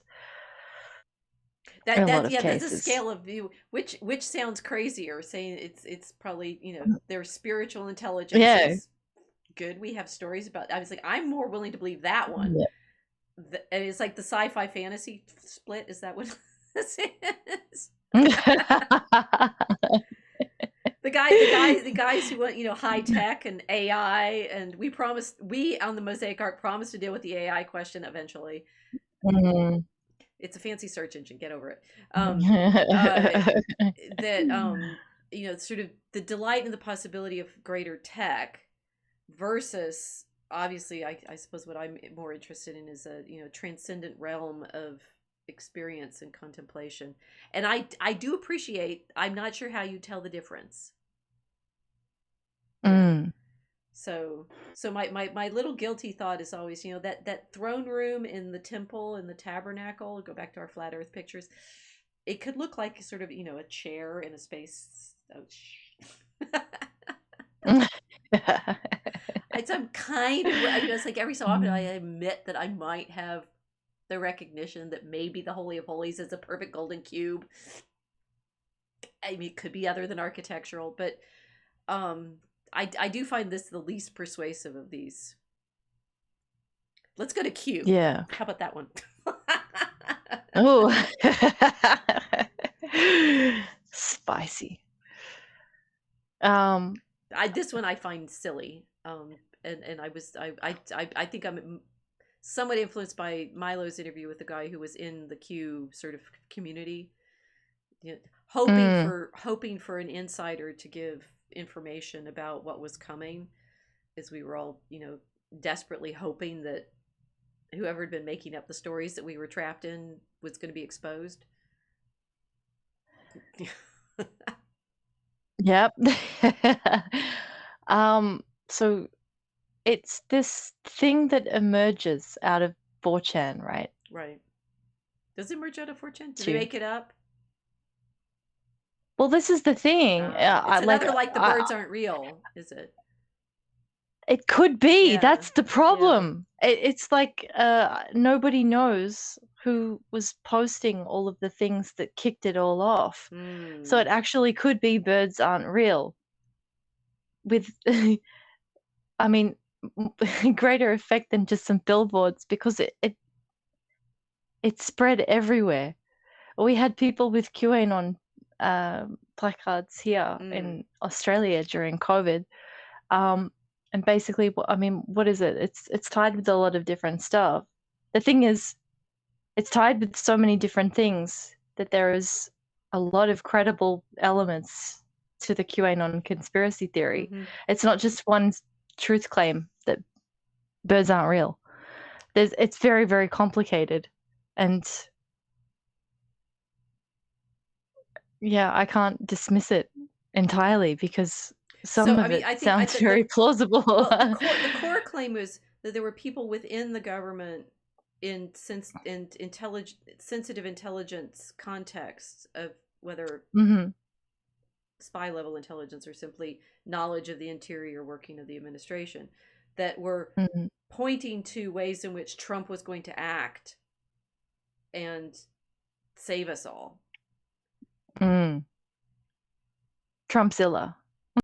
Mega Trump, yes, the God Mega Trump. Trump. So, which does this go with the Trump and the dollar images you gave me? Is that part of the QAnon one, or is that another? Is that another Trump? No, I don't know why. It just came into my head. I Okay. just thought I would attach it. Sometimes I just do things and I don't really know Well, why. we have to figure them out so that we can do apophatically find the significance and the connection, since we're going to hear right and say, it's like the what I see it in that is the degree to which we can trust Trump to not have been part of all of the other conspiracy theories that we were hoping that he was going to help us escape from. Well, it was the money. It was the money thing, Mm, because you say conspiracy theory, and a lot of people will start talking about the Illuminati and whatever. right. But essentially, what I found fascinating about that, and I included the Trump thing. I think this is why I did it. It's like I included the money deliberately, okay? Because this is like the most interesting thing about American currency, is that on your Yeah. money there is something that is so occult Blatantly looking, occult. in your face, crazy symbolism that just makes everything look like it's all under some horrendous structure of hyper managed conspiracy, and yet it's like, oh, it's just your money. I'm just gonna go out and buy milk with this thing, right? Like Well, that I think they fascinates chose me. that symbol purposefully. I don't think that. So Casey is saying here, birds aren't real. OSB didn't destroy the WTC despite swearing to try, and Men in Black is true. Okay, we have a vote. Oh, she settled. Casey, this is the world we live in now. A swirling morass of confusion. Who benefits? Ah, well. Yes. But okay. So, but the level of this is good. We've gone to the level of conspiracy claim is could there, Mm-hmm. and this is the historical problem too. One, how effectively can people make plans that don't completely backfire on them? Right. So Mm-hmm. warfare is constantly like we're going to go and do X, Y, and Z, and sometimes it works and sometimes it doesn't. Even if you're Napoleon. Yeah. The degree to which the money in particular, and that usually these conspiracy theories are flowing around ways that people with apparent access to lots of money can persuade other people to do things. Yes. Yes. Which is a reasonable line of inquiry. Yeah. Yeah. Yeah. Of course. I mean, we all work for money. No one, not nobody, but I mean, how many people wake up and will do what they're doing for free? It's the most simple way Moms. of explaining something. Moms. Yes. Well, I mean, this is going back to our that's conversation 2 weeks ago on debt, right? And the sort of the degree to which we yeah. expect to be part of a money economy. And maybe this is where the MK Ultra comes in. I also want you to talk about that.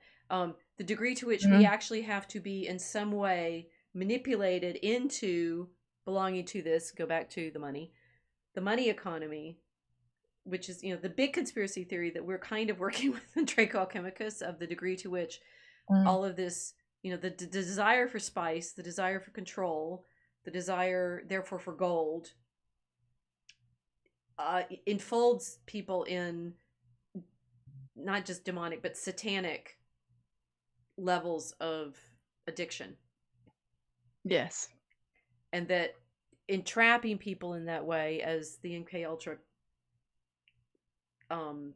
claim of those psych experiments suggests, is diabolical, But even more so, it's like if people are purposely doing this to other people so as to transform them into obedient somethings. Mm. I mean, this is Well, sin. This is the terrible, the degree to which can we do it to ourselves, or are we always being drawn into it by bad actors who want to control the population? mm. Um, I had a few thoughts there. Basically, I mean, you could look at it. You could look at it in a couple of different ways, but I think probably what we're doing with Draco Chemicus is linked to this too, Mm-hmm. because to think about purposeful manipulation on that level, it seems very scary, and people will say, "Oh no, but that nobody really does that." Blah blah blah. You say, "Okay, forget about that kind of like government level X-Files sort of manipulation Mm-hmm. stuff. Think about it from the basics of a crack dealer." Okay, so if you go and get crack, you're talking to somebody who's actively manipulating people in order to get them hooked on crack. Because it's good for them if everyone around them is hooked on crack, right? So there's like the kind of kernel of the nature of the problem. Mm-hmm. And that's what we're playing with in the story. That basically, if you see drug addicts of any kinds, you're going to be exposed to the manipulation inherent in drug addiction, the cycles of drug abuse, and the whole market involved in selling drugs, Mm-hmm. buying drugs, taking drugs, all of it. So it's probably that a lot of people aren't using the vocabulary that would make them consciously aware of drugs being conspiracy that makes it seem so loopy and tinfoil hatish to say that this kind of manipulation happens. Mm-hmm. But if you say something like, "Oh yeah, that crack house, that's the place where people get uh, invited in and manipulated, and then have their neurology manipulated and sometimes permanently affected to completely change their personality and behavior and put them under the control of the person who's brought them into that space." People think, "Oh God, that sounds horrible. What's happened to them?" Oh, someone gave them crack and got them addicted to crack, you know? So it's a way of describing a behavior that I think is the interesting part of the project that we're doing. Mm. Playing with the language around behavior and how it covers it or it reveals what's actually going on in that particular um, human behavior or the relationship, right? Right. So taking that as like a little, like the kernel of the crack addiction, like we can blow it up and make it bigger. Then looking at these other things seems more plausible, which is why I didn't dismiss the whole QAnon thing Mm-hmm. straight away, Right. because I was like, oh yeah, like human trafficking, yeah, that happens, and I'm comfortable acknowledging that because I mean, I've been in a country before where there's evidence of human trafficking and like historical slave trades that Mm-hmm. are still out all over the streets. So it's like, yeah, okay, of course there's human trafficking.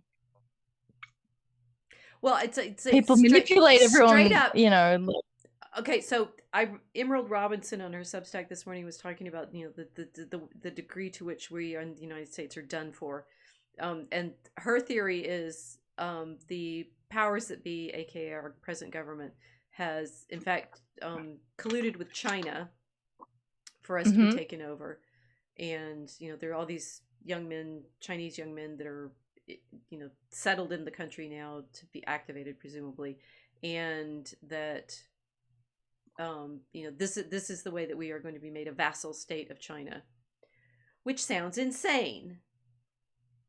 It does. Until you remember what the British did in the 19th century. Mm-hmm. Which the British purposefully purposefully engineered the opium trade to get the Chinese weakened, to be able to take over, control of their ports and things. Hong Kong, anyone? And the Chinese remember. Yeah. And they planned for way longer than 100 years. So from that perspective, it's not completely implausible to say that the Chinese have a plan in order to subjugate the United States. And maybe that's why our borders are being flooded with, oh, guess what? A drug. Yeah. From China. Yeah. Oh my goodness.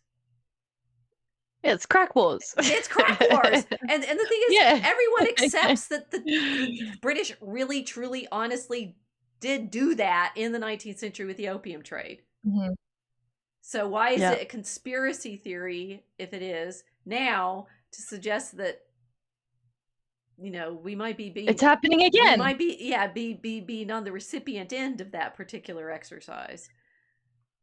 Yeah. So here we have Barbie. Say, I think this is a fill in the blank meme, and we don't have the fill in the blank. You can go back to being pink or whatever, or you can know the truth. The choice is now yours, right? High heel or Birkenstock, right? Oh, the first one. One that I know. And she's like, no, you have to do it again. At what point do we, say, what kind of story are we in?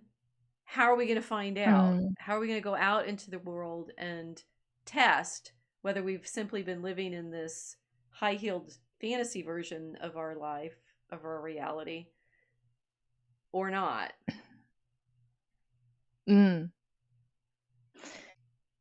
How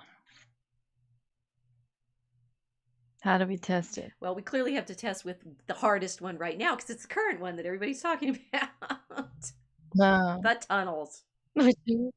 Oh.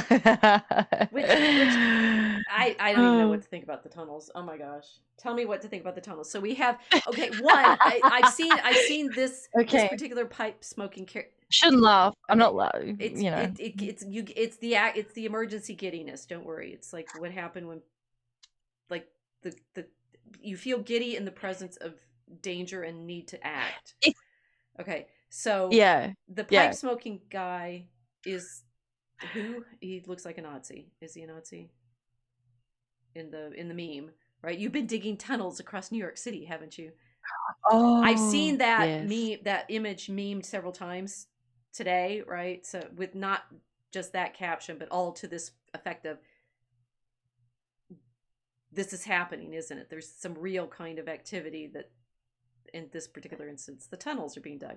And then we have the tunnel turtles saying, I think they're being Palestinian turtles here, from Staten Island to the sea, the sewers will be free, which is so many layers of joke, I'm not even sure where to start.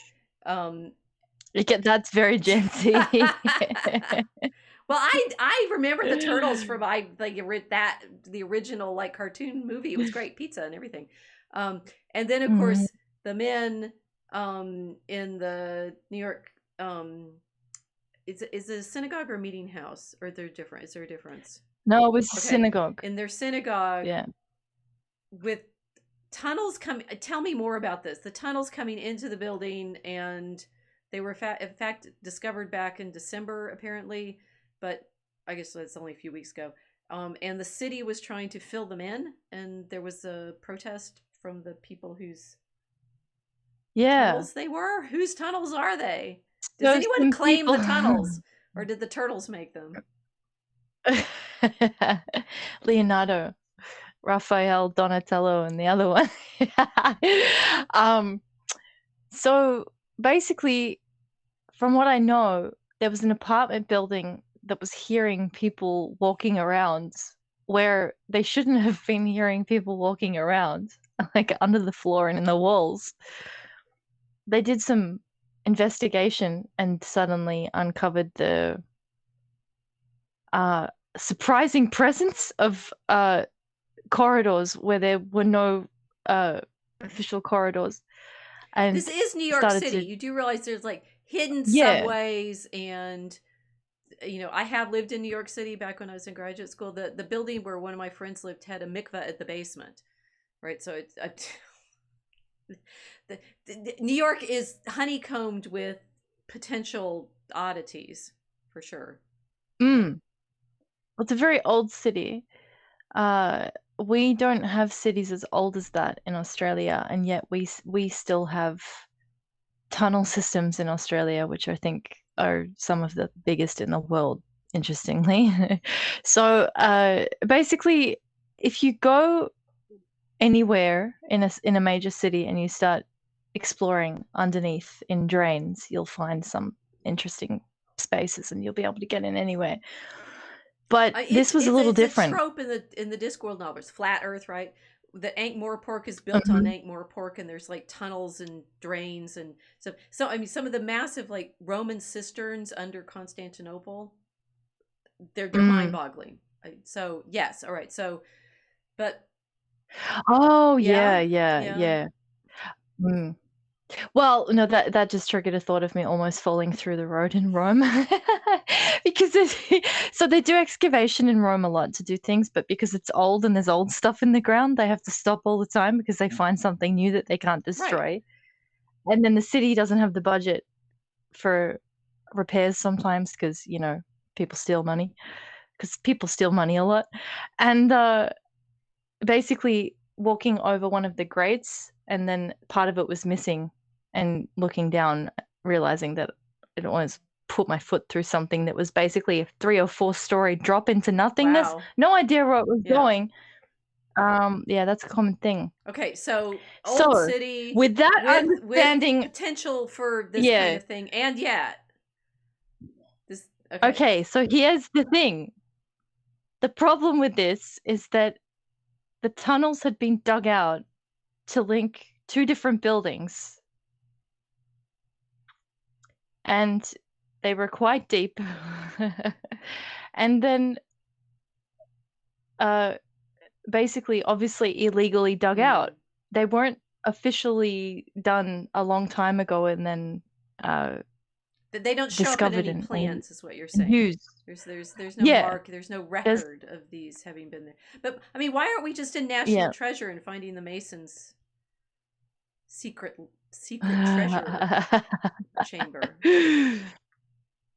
Well, wouldn't that be good? It is New They York didn't after find any all. treasure. Yeah. And we have the money Uh, with the pyramid on it and the founders and the eyes. I mean, you're saying these are not that kind of tunnel. they didn't find really interesting Right. treasure. They found trash and soiled mattresses and baby strollers. Oh well, so the So, mattresses. One of the mattresses is in the picture, but they found some other children's things yeah, in yeah. there. So they found baby strollers in there and a bunch of mattresses. So that looks Yeah. bad straight off the bat. Uh, Illegally constructed tunnels that link buildings together that go very deep and that are full of what looks like trash and later turns out to be unusual objects that are difficult to explain. Easy to explain when they're trash on the sidewalk waiting to get picked up by a rubbish truck. Very difficult to explain why they're trash in a subterranean tunnel that's been dug out purposefully and secretively that links 2 buildings together. What So what are the buildings that it links? it was the synagogue, and then now this is what I don't understand. They keep saying the women's quarters of some other building, but I didn't understand that very well. So this is where my It was knowledge of the mikvah is actually relevant. So the women have to do the mikvah, which is the bath, right? And you have to do that Mhm. monthly, right? Yes. Oh, yeah, Right. yeah, yeah. Yeah, the ritual If purification. this is Yeah. very is it Yeah. worth it's Hasidic, right? Um, Yes. if it, at the level of orthodoxy, I lose track of exactly which categories are in, but it for highly observant Hasidim, the women would have to do their mikvah, and then maybe this if they're saying that it's linked to the women's quarters, then the women want to get to the meeting house, the synagogue. But the women don't go to the synagogue, do they? Some synagogues they'll go to, but they have a separate area where Right. they stay separately. And I'm not sure about the particulars of the Chabad Okay. synagogues because they're kind of their own thing. Like this is where Orthodox Judaism splinters into the most like interesting micro sects that we'd kind of need a flow chart like Charlie from Sunny in Right. Philadelphia to kind of like link them all to figure out how it works. But yeah, women can go into synagogues, but they stay separately in a different area behind a screen Okay, if so it's an that Orthodox would be a synagogue. practical reason you have an access, because the mikveh that was in the basement it was in the basement of one of the it was just a house or a townhouse kind of thing with Mm, apartments where one of my friends in graduate school was living in one of the upper apartments, and we could, mm, the mikveh was in the basement, and I think it was attached to a synagogue, so they put the mikveh in mm. one building and then would have, yeah, so why the, where the zoning laws go for these sorts of things, that means like the tunnels are there and they haven't Yeah. actually asked the city's permission to make those connections, which makes it more suspicious. But there could be there could be Yeah. a straightforward reason for there being the women's access being separate from the men's. Oh yeah, that makes sense. But we need No, to we that need to see makes more sense. like diagrams of the buildings that we're talking about. Okay. Yeah, you'd need to see the structural drawings and what had actually been done, which it would require surveying. People would have to actually go in there and map out what had been created. But But instead as the far as I city know, was going to that's not fill them in. happening. Is that the idea? Yeah, yeah, they're filling them in, which I find very Mm. strange. Because going back to the crack den, uh, if somebody had created artificially constructed tunnels, like without permission, these things are not engineered by like civil engineering companies that have done everything according to a code. Who dug them out? That would be my Mm. first question: is who actually dug these things out? I garden a lot. It takes a lot to dig out the amount of dirt to fill one wheelbarrow, Yeah, right? why didn't There's a lot anybody of into notice? that. Okay, so this is a Terry Pratchett How do story you too, do because it? the dwarves are mining around under Ankh-Morpork looking for something. I can't remember what it is they're looking for. And they have to figure out a way to get the dirt out of the city without the watch Yeah, figuring out that they're taking all that soil out. it's a lot of dirt. Like Yeah. even if you want to plant some tomatoes and you set up this little like above ground garden bed or something, there's a lot of soil in just one little garden bed.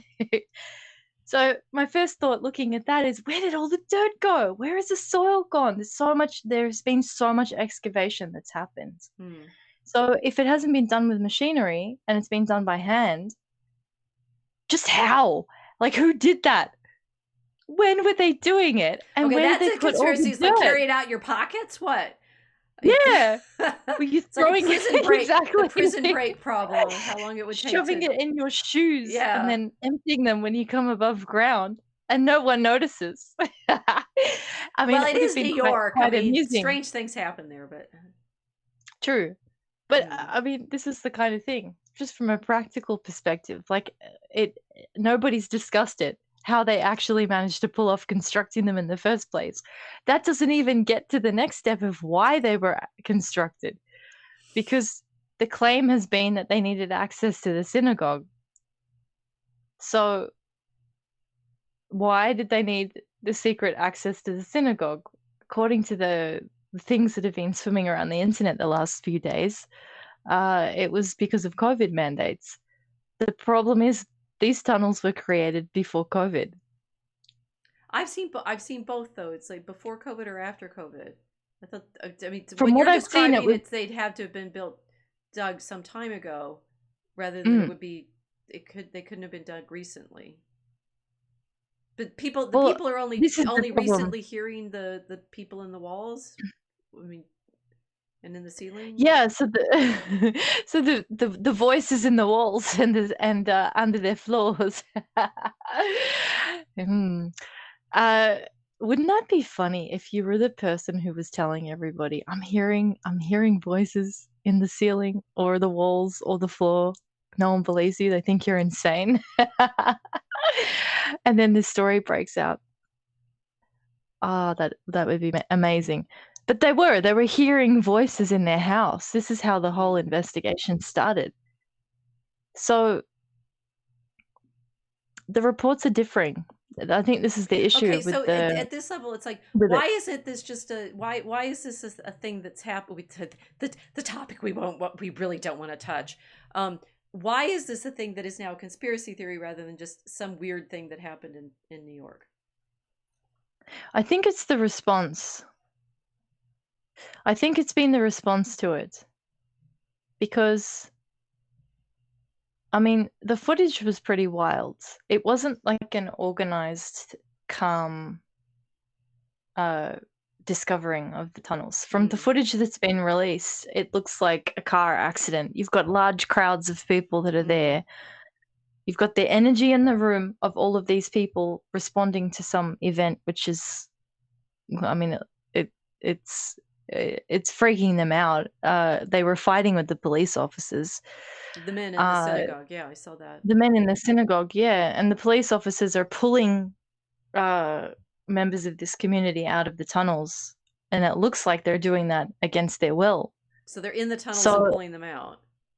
yeah, Hmm. so I mean, it just looks very heated. It's not like they've got police tape there and they're just standing redirecting traffic, and it's a kind of boring thing. I mean, people Yeah, are like upset. you built something that the city has to condemn. It's like we had porches that we had to get rebuilt because the city's condemned this Mm. because it doesn't to code. We'll figure out another way for you to have access to your buildings. Yeah, and like we'll Yeah, fine you yeah. because you're stupid and spent 7 months digging with a hand shovel and getting the dirt out in your pockets. Like, but that wasn't what was happening. It looked like the scene of a car accident. There Hmm. was an emergency happening, and the way that the people were responding to the police officers. I mean, they've grabbed a massive piece of furniture from inside the synagogue, and the men are pushing it into the police Hmm. and then jumping and walking all over tables, which again is a very it's an unusual thing. If you're just watching police discover illegal infrastructure, I mean, why are you jumping around the whole room and climbing all Yeah. over tables? So So does it is that's does the this thing. okay? So there, everybody, we do know what the theory is. So we should probably say maybe we should say it out loud. I don't know.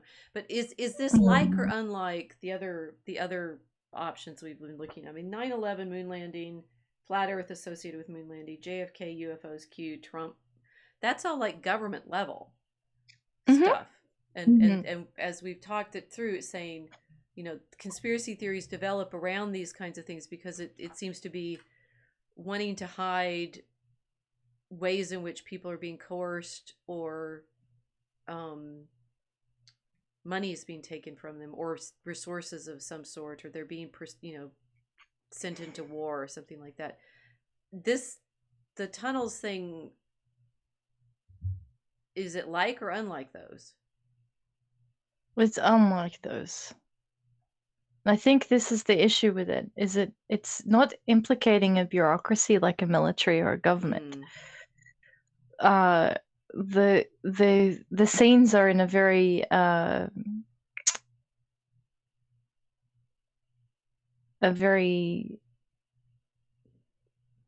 what's the word? I'm trying to find the correct word to use here, because these communities are not open communities. They're very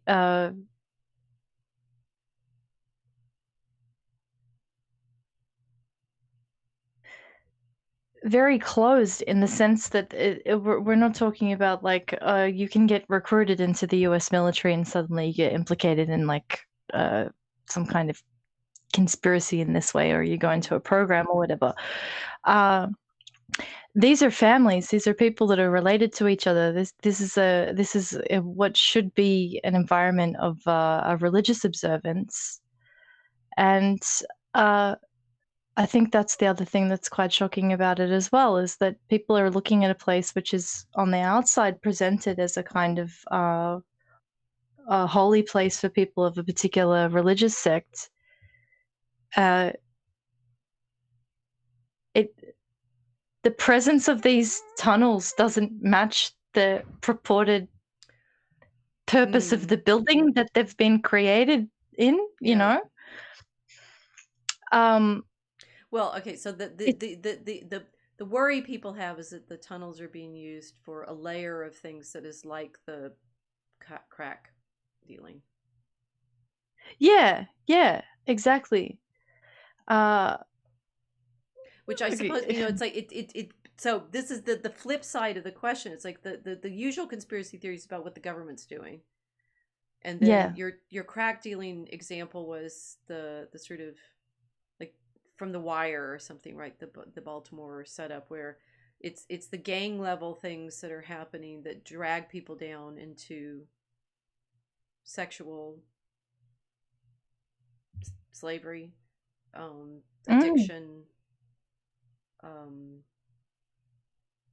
you know, well, that's it, right? It's like that seems yes. to be it, and that Well, I mean, that the there ask, it's like there truly is an underworld of that sort, right? The drug yeah, dealing is yeah, real. yes. The sexual exploitation and slavery is real. Mm. Yes, it is. I mean, that's what a black market is. Right. I mean, it's not the only thing that the black market is, but everybody knows what do you buy on the black market? You're getting illegal drugs. You're buying people's bodies, sex workers. Yep. You're buying people's bodies for not just sex work, but work, i.e., slavery. You're basically using uh, you're creating a market which functions under the radar of normal polite society, and this happens all the time. I mean, people are very familiar with like mafia activities. Like I said, Right. in Italy, Rome can't find the money to fix a 4-story deep pothole. There's a reason for that, um, because they've got a lot of organized crime there, and that taps into public coffers. The public funds get siphoned off by these criminal syndicates, and this is acknowledged openly in Italy. So it's like, okay, so this happens all the time. If you have a mafia, the mafia, they have infrastructure. Most people Mm-hmm. in Italy, they understand this very clearly too, and it's not. You don't sound kooky when you say the mafia has its own infrastructure. People understand this very, very well. They know the neighborhoods you don't go to and, visit when you're not welcome and you're not an invited guest. So, like from that perspective, black market activity, it involves all of these things. And uh, you think about what would happen if someone was engaged in that and what kind of infrastructure that they would need. It looks very similar to what's been created connecting the synagogue and the other building with all the subterranean access channels. And that's not out of the ordinary to ask why this infrastructure is connected to a place that on the outside is stated to be a place of worship. Mm. So what I find interesting about this is that there's no ongoing investigation. It seems that they've not really asked any of these questions yet, and that the tunnels are being filled. And to me, that seems too Okay, soon so that's why it because, fits in our conspiracy theory categories. Like, why yes, won't they let us yes, understand what happened? yes, even for the marvel of engineering that would be Jews with little shovels under the ground. I mean, I like, I have, Okay, no, I have that shifted a lot persuades of me, but dirt. It's it's hard, of the same you character of know? why people are feeling suspicious. It's like Yeah. it's the thing you're not allowed to ask more about, Mhm. or Yeah. the Don't ask the thing, yes, questions. the things that we're not allowed to look at and ask questions about, and um why is it so hard to know? Yes. Yeah, and the enormous amount of media attention that's pivoted to Mm. this, that suddenly anybody asking these questions is an anti-Semite, and that they're just mentioning any of this means that you're somehow having a kind of anti-Jewish Mm. response. But it's not. I want to know how these guys built this stuff.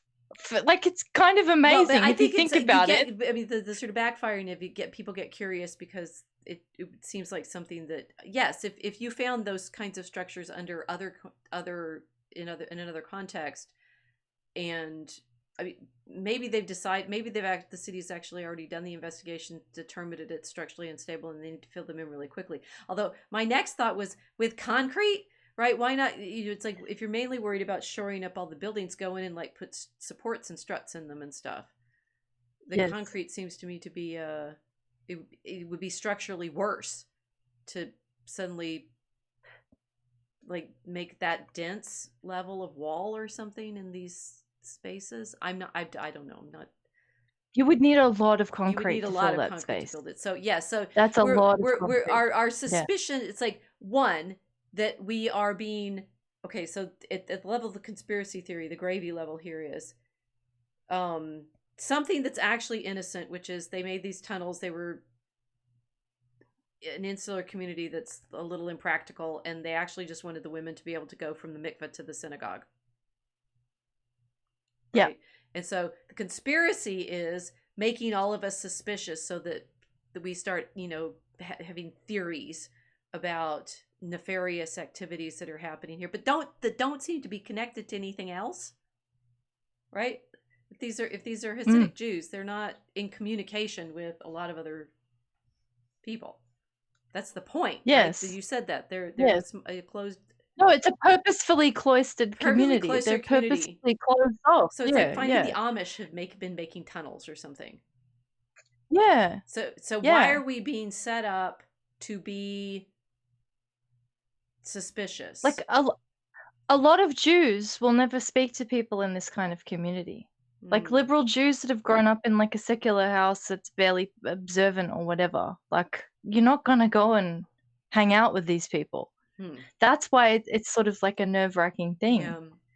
And then to say, like, because it's nerve-wracking, there's a kind of anti-Semitism. No, it's just it's like the most obvious thing to be curious about why this has happened. What are they doing? Well, no, It's like my conspiracy theory thing is like is like the media is always involved in setting us up some way or the other, right? So yeah, you could say, and this being going back to our original problem of the way things are reported historically, the interest of the reporting, the relationship between the journalism and what becomes history, I mean, so I did watch the little video with when the police and the men are tussling, and the police started using spray or something to push them back. Exactly why the synagogue gets like things overturned and tables, and they're wrestling with the policemen. That all seemed very confusing. I mean, it could be to the degree that the men don't want the police in their building, but again, if it was an investigated thing where they were closing down illegal infrastructure, you'd think that this would be handled a little better. So is it just a case of them not wanting anyone to touch their property? But then I don't know, if a house gets condemned, people aren't allowed to stand around and watch the demolition crew come and destroy the house at close proximity. So it doesn't make sense that there's an entire room of people screaming and shouting because the police are going near this wall. Okay, well, there's so just Casey too and much Mel about it are that doesn't make sense. hypothesizing. Well, they started talking about Mel Brooks, but okay. The tunnels link the synagogue to an unused mikvah, right? Which would fit with what I remember seeing of the mikvah in the basement of the building that I my friend lived in. Um, Mel saying, "Are the Jews dwarves?" The mining element here is interesting with the Pratchett. I think Pratchett's Jews are meant to be dwarf-ish, Jewish, right? The degree to which they have rituals that make them part of the community, and deep down dwarves that keep to the old traditions more and such. So very orthodox. So Mel is making the entire. Mel gets us into more trouble than anybody else, maybe. Tunnels are on people's minds because of Gaza, which is yes. Casey saying the tunnels under buildings must be filled underpinned for structural support. Yeah, I'm just wondering. It's like the things. Okay, so is this, we're building conspiracy theories about what, right? And I don't even know, right? Because okay, one, it's saying Jews do X, Y, or Z, and then everybody says, well, these are a particular kind of community. It's not the whole of Judaism, but the way they're reporting on it right now and the timing, we're suspicious. I wonder if Ari Shafir comments on this too, right? I'm getting there. Yeah, so Casey, kind of like the old stories of 1930s gangsters digging through to one building into a bank to rob. Yeah. Right? So that does make us sort of wonder. The garbage men noticed they were carrying out a lot of brick and dirt. Which then does make you think they realize they're doing something that they shouldn't be within the rules of the city. Yeah. And there was something else Casey said. They just put the refuse in the garbage that the city picks up. Maybe that's how they found out. Okay, yes. And I mean that's how in the Terry Pratchett story with the dwarves are mining under the city, the watch figures it out because there's carts carrying out the dirt. Yeah. They just spread it around to different trucks so that they go out. Well, okay, so that's the how. Then there's the why. Now, it's something that I find very interesting, considering we've just been assaulted with the events between Israel and Gaza, and all of that starting with the intrusion of Palestinians, claimed intrusion of Palestinians through tunnels that they'd created.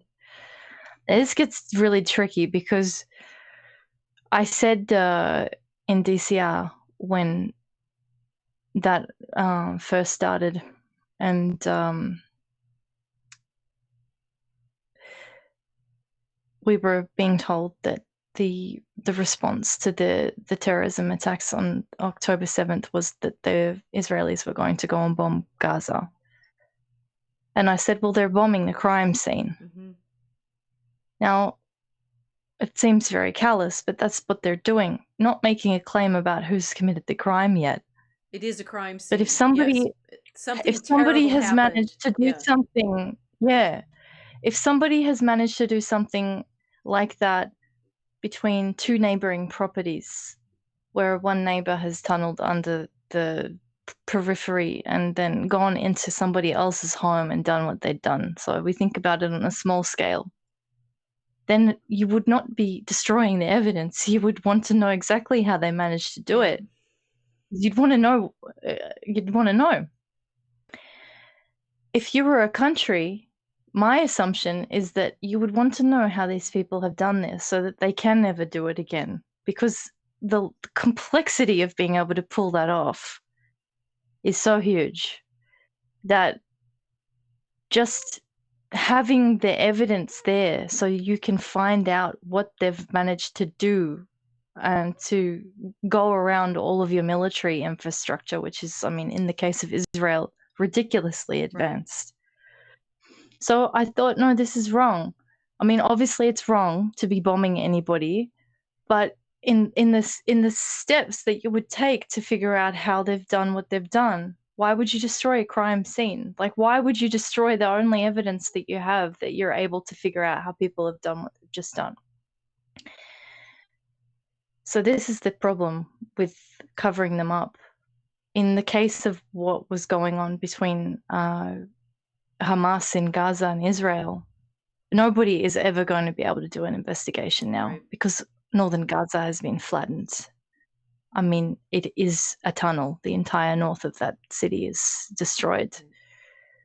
So no one's ever going to be able to find out for sure how the Palestinians, members of Hamas, managed to invade the boundary of Israel and do that terrorism. Nobody will ever be able to know. So suddenly we have no ability to find out any portion of the story. It's gone. The narrative now is all without any ability to be revised, for good or bad. And I think that's kind of something that popped out at me. With the tunnels in New York City, it's the same thing, because, I mean, we weren't really given a how, even though the garbage trucks have been noticing the dirt coming out in the trash cans. But a claim of why is not really good enough. For people that are going through that much effort to break civic codes and to do something which is so dangerous, because tunneling under the ground is not like building like a fish pond. Right. Serious things can happen. I mean, can you imagine if the walls had caved in on those men while they were down there? There's a lot of people that would have been buried alive. So they've gone to serious amount of effort to build this tunnel.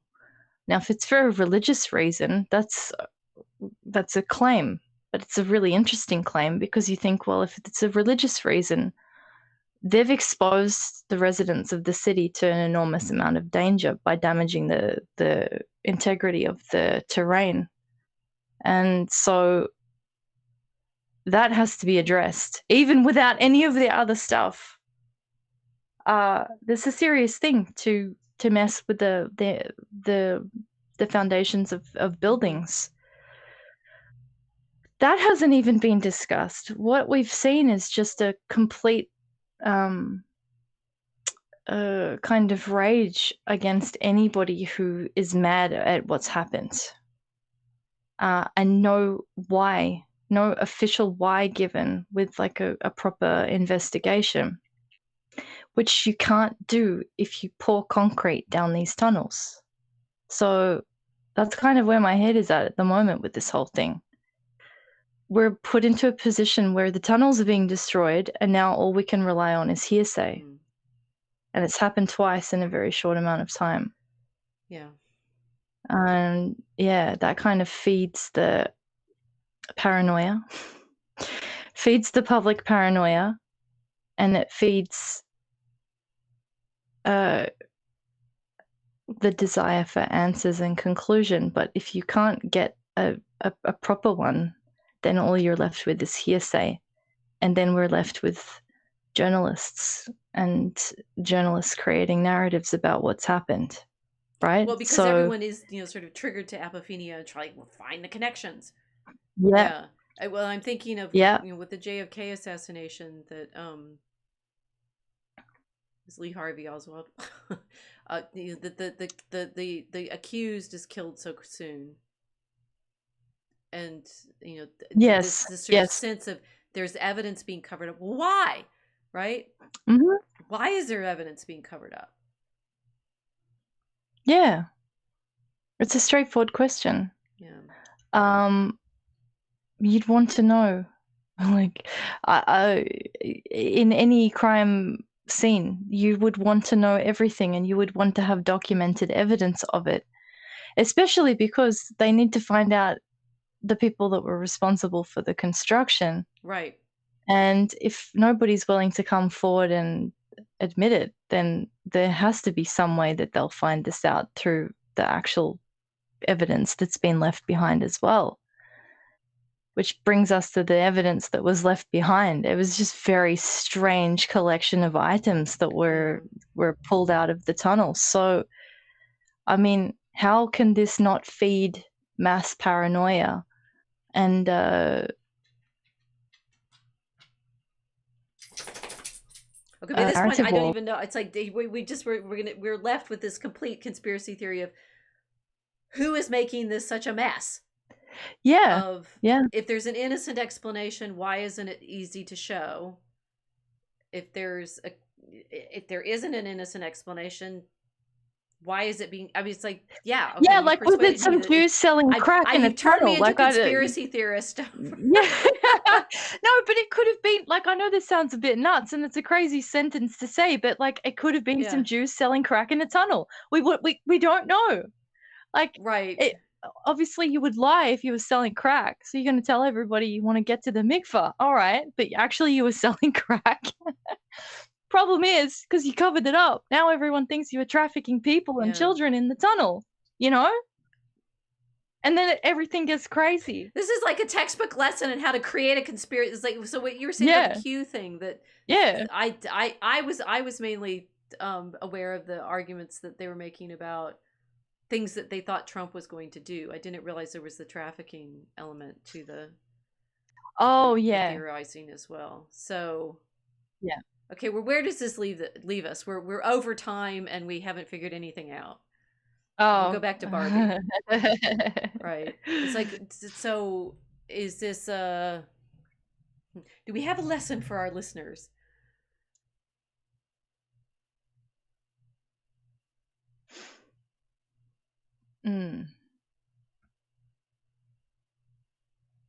Probably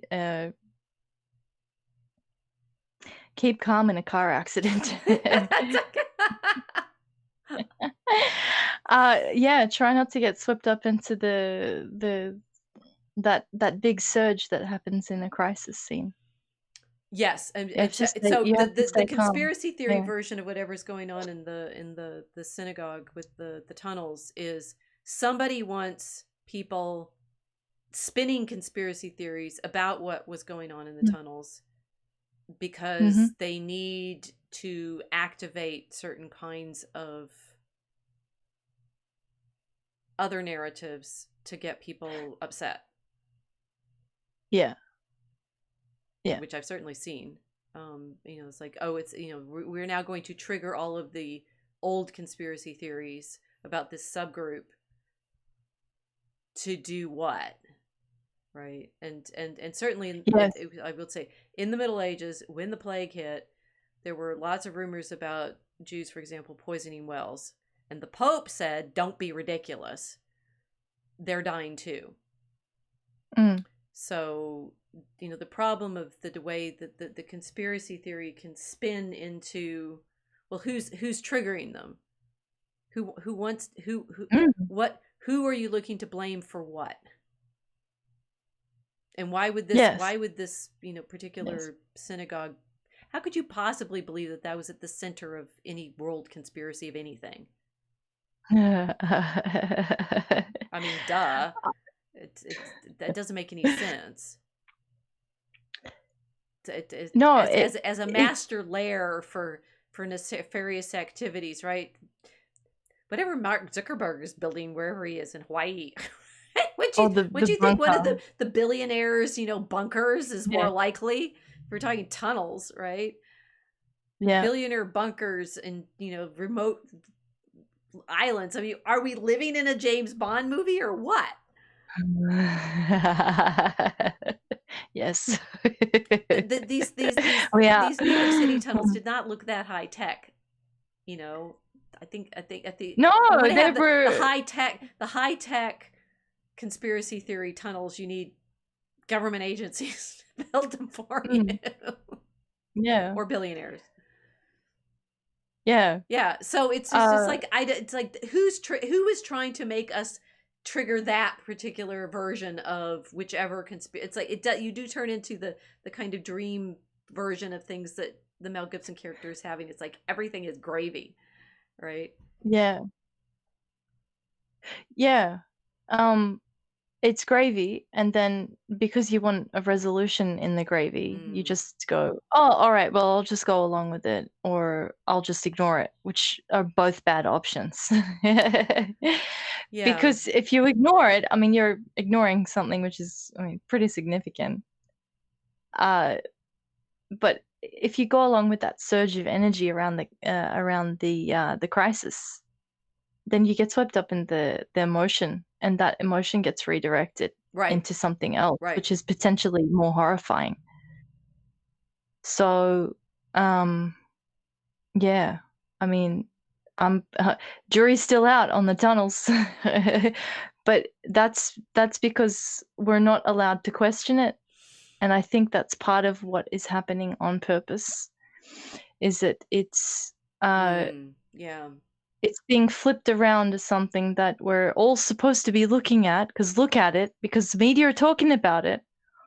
Look, but don't ask questions or you're a bad person. Now, that has a very interesting psychological effect on people, especially people that have a lot of tension. Mm-hmm. They need to get it out and they need to redirect it onto somebody, because a lot has been happening in the last few months that would connect that particular community to negative feelings. Yeah. So, yeah. Well, so I think that gives us a proper taxonomy of be wary of events that are trying to trigger your emotions and make you look over there rather than over there. Yeah. Actually, that's a really good definition. Yeah. Okay. Right. Well, so what if they we got a few more comments from our okay, Mel is still worrying about the moon landing. What happened to the camera? I want to start a conspiracy now and tell everybody that they were doing crack on the moon. I just want to start fake ones for the rest of the afternoon and see if anything sticks. Fake birds are real. I will leave you to that exercise. If you've enjoyed listening to us and you didn't join the chat yet, please subscribe on Unauthorized TV. Go to Logos and Tolkien and you'll help support us in our work. Please watch for Kickstarter backers. Watch for your packages. They are coming soon. Please write reviews for us and send them to us so we can put them in our newsletter. Please buy our books, and thank you for joining us and supporting our work. We will be back next week with yet another analysis of the torturous symbolism and stories of our present life. How's that? We'll get a outro sort of claim of why we're cool eventually. Yeah, we do conspiracy theories better than anybody else. Good night.